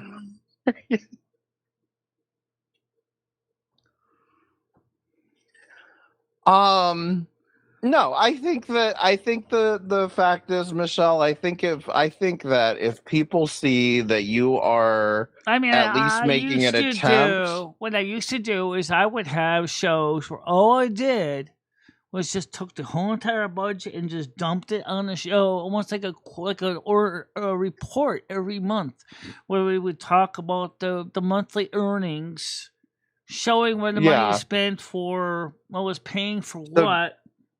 Don't do that, Michelle. That's what I'm trying to say. Don't tell us what you earned. Tell us what you saved. Right. Because that's what I'm saying. When people see that you are trying to take control of your financial security. Remember, when you talk about the earnings, that is the total deposits coming in, and then what you spend, and then it shows you the difference of what you save. Let me show you on the side chat one. No, don't show me your earnings. Don't show anyone your earnings, okay? Just hear me out real quick. Just hear me out first. All right, I'll just show you on the panel here. I think that when you show people that you're trying to take your financial independence more seriously, and I think that when they see that, you're saving your money and spending it wisely, they're going to be more inclined to donate to you. The other thing, too, is that, and this is the big part, is that you're making good content. You're making good content here. And so you're putting together organized shows now, and I think people are noticing that, and people will pay for good content. And by the way, people really love the show from last night. So what I'll do is I'll give you a printout of that later so you can look at it. That's what I'm saying. We got to make that a regular one, okay? You've got your politics show. We've got this tech show. The regular politics show with Stardust. She didn't come in last night, so I had to fill in with something. So... No, I understand, and that's what I mean. Is I'll be sure. I'll try to help you. I've been lazy. There's just been a lot going on for me the past couple weeks, but I'll try to get you Kel Doge or somebody. Because that's what I'm saying is I think we could get you more guests and everything, and I think the more that you're creating like structured content that you enjoy, people see you enjoying it, I think the more inclined they are going to be to contribute. I also want to work on something on the DIY projects. Let me talk about the DIY projects real quick. Guys, I'm a tech head, okay? I enjoy sticking my fingers where they shouldn't be stuck. That's just me, okay? Maybe voltage, electricity, soldering, making homemade teeth, whatever. If it's involves technology, I'm going to stick my fingers in it. I'm sorry, did you say making homemade teeth? There are some realistic limitations. I will not get into chemistry. I do not feel... Teeth? Yeah, I remember all my homemade teeth. I had to learn how to be a sculptor. What do you mean? You're making dentures at home? What are you talking about? You didn't know that? I did not know this. These are homemade. These two here. These are homemade dentures. I'm making how do you myself. Make homemade teeth? I've got a broken one back here. What? There's a special plastic you can buy. It's made out of acrylic. You heat it up with water. The boiling water gets soft. You take the pellets, you mold it together, and then you just... Your dentist must hate you. Jam it in there. And of course, you might want to clean up the, so it doesn't look so crappy. But if it's a molar in the back, I got a broken molar too. It's gone. It's totally covered up with skin now. But I used to have I made it for a while. I made a fake molar for it too, which turned out to be unnecessary because my tongue likes to have a place to park when I'm sleeping. So... Well, at least they're not wooden teeth like George Washington. So they're actually, one guy was actually carving teeth out of rock, out of granite. Oh, God. That's kind of weird, but this guy was actually a sculptor, and he would make his homemade teeth out of rock. That's a little more above my ability. Michelle, this is your year, and you're going to be making enough money to buy teeth for everyone in the audience, okay? Oh, I like modern tech stuff too, guys. But no, that could be a whole nother video. We could talk about that is the disposability of modern tech, which I won't get into because it's already 9 o'clock. But Yeah, I'm sorry. We should wrap this up. But yeah, yeah, no, I think I we've think covered you've enough. I got. definitely am going to look at the 55 plus plans. I will make sure to send you the Mhm. latest information I have. I definitely can get Yeah. it down to 2 phones, and then I don't have to worry about totally breaking my network for now. You know, Anyone want to change those 2s to 1s now? um, No, there's still more work to be done. But Michelle, I'm very proud of you. yeah. So we'll see how this hotspot thing works. You can use it on my tablet too, which is nice because I can take it with me. Yeah. Which could That's be what's good about that sim is you're going to be able to pop it into the hotspot, into your tablet, or even into one of the dead phones that you're disconnecting. So right. But it's a data only thing, and so I wonder if the system gives a flying fuck if it's a phone or if it's a tablet. Unlike with T-Mobile, T-Mobile used to get bitchy about it. Wait, you're wanting a data sim into a phone? You can't do that. yeah, no, I don't know if they have I know they used to do restrictions like that. Verizon didn't, just because this whole FCC agreement. So I don't know exactly how that'll work, but this sim that you're getting will work in anything. So as long as the service you're prior or what you're authenticating to allows it. Yeah, no, I've got it in my cell phone right now, but I've also put it like I said, I'm using the exact same thing, the same eSIM chip, Right. and the same Keep Go service, the Triangulum one. I'm using it in my cell phone, and I've used it in a USB modem too. Well, So Tiger Kitty, let's it's ask this question reverse. totally universal. Well, how long before M60 gets Michelle burned out from the fact that Michelle knows more than he does? Let's be honest. Michelle can basically out-talk him under the table. I It's would say true, that's she can. debatable. Depends on the topic. No, I think as long as we keep things professional, I think things will be Well, that's fine. Michelle's goal. It's not like Noodle's channel where he's going out for the slapstick. Oh yes, Yeah. definitely go watch the replay of last night's live stream. You will bust your ass so bad laughing. You will totally enjoy it. And that's for anybody. Yes, and yeah, we need to set up a day for you to do those because that did seem like a lot of think fun. Friday would be a good one. They're going to continue it on with Friday. I think it'd be fun because it was basically me and Like Friday Brock were night? just bullshitting along, creating a story as we went, and people were contributing suggestions to the story. Since right now we're still in the political one, I still need to find a guy to act as the Department of Agriculture and the Department of Education. I would think is maybe Grizz is the Department of Agriculture, or maybe Moose is the Department of Physical Fitness. I don't know, Michelle. Noodles has tried to make you content on his channel so many times. I kind of feel like you really should just make it all about Noodles in these awkward situations that's what and I'm make saying. him the You content on your channel for definitely once. should listen to last night's because I basically roasted him over an open flame. Actually, Grok did the job. I just basically gave the names. So check it out. All right, I gotta go, Michelle. But do you remember how to raid? All right, thank you for being up here. I'll see you next Thursday. Michelle, do you remember how to raid people? The redirect? Yes, I do. Okay, be sure to do that. It helps you network. Let's do that. Let's see. Who are we going to send you to today? I'm going to screen this. Anyway, thank you guys for having me. Thank you, Michelle. Always a pleasure, and I hope you all have a great night. All right. So thank you for being up here, and I'll see you the morning show. Next Thursday, yep. And next Thursday. Oh yeah, too. maybe tomorrow. Also, and tomorrow, try to yes. make sure right now the store this is still coming for Wednesday. Yes, I'll try to get in touch with her. Okay. All right. Y'all have a great night. Yep, you too. And so let me do the redirect thing that he suggests. Okay, let's go. Let's see. Where can I send you guys to? Who can I aggravate? Let's see. So I gotta go to edit.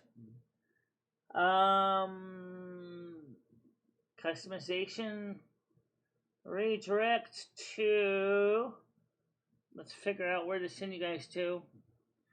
You guys are the kind of people that like kind of sing BS. Trump to visit China, boring. Live now, Fox News. Dolce, the Beyond Banana, Godzilla. Oh, here's a movie for you guys. Perfect. Godzilla movie. Perfect. Actually, that's totally perfect. So you're going to get a chance to see Godzilla the movie. Okay. I think it's one of the newer YouTube ones. So for now, let's get the blessings in so you can be sure to catch your movie before it's over. Okay. Let's see. 1, 2, 3. May all you guys have a happy and safe day. Stay safe, stay warm, stay dry, stay calm, and stay patient. Don't forget we're here for you, even if it doesn't seem like it. But we are here every day, 7 days a week for you. And we care about you. We want you to be safe and always make sure we're always in your prayers. In our prayers and your prayers. The service is ended. Time to go in peace, kind love. Don't forget to party on, dude, and be excellent to one another. I'll see you guys tomorrow morning, normal 10. But tomorrow is also hair day because we changed it to Friday because it wasn't supposed to rain. It didn't rain today. What a ripoff. I know. But she already had something scheduled, so tomorrow is hair day. So we're going to be wearing that same dingy clothes as tomorrow. Yeah. All right, guys. Bye-bye for now. Bye-bye, guys. Michelle and Maria Lumi, I will always be there for you. Michelle, never stop believing in yourself. Go out there and show the world what you can do. Go kick some ass and have a good time doing it. I love both of you so much. I love how far you have come on YouTube. In this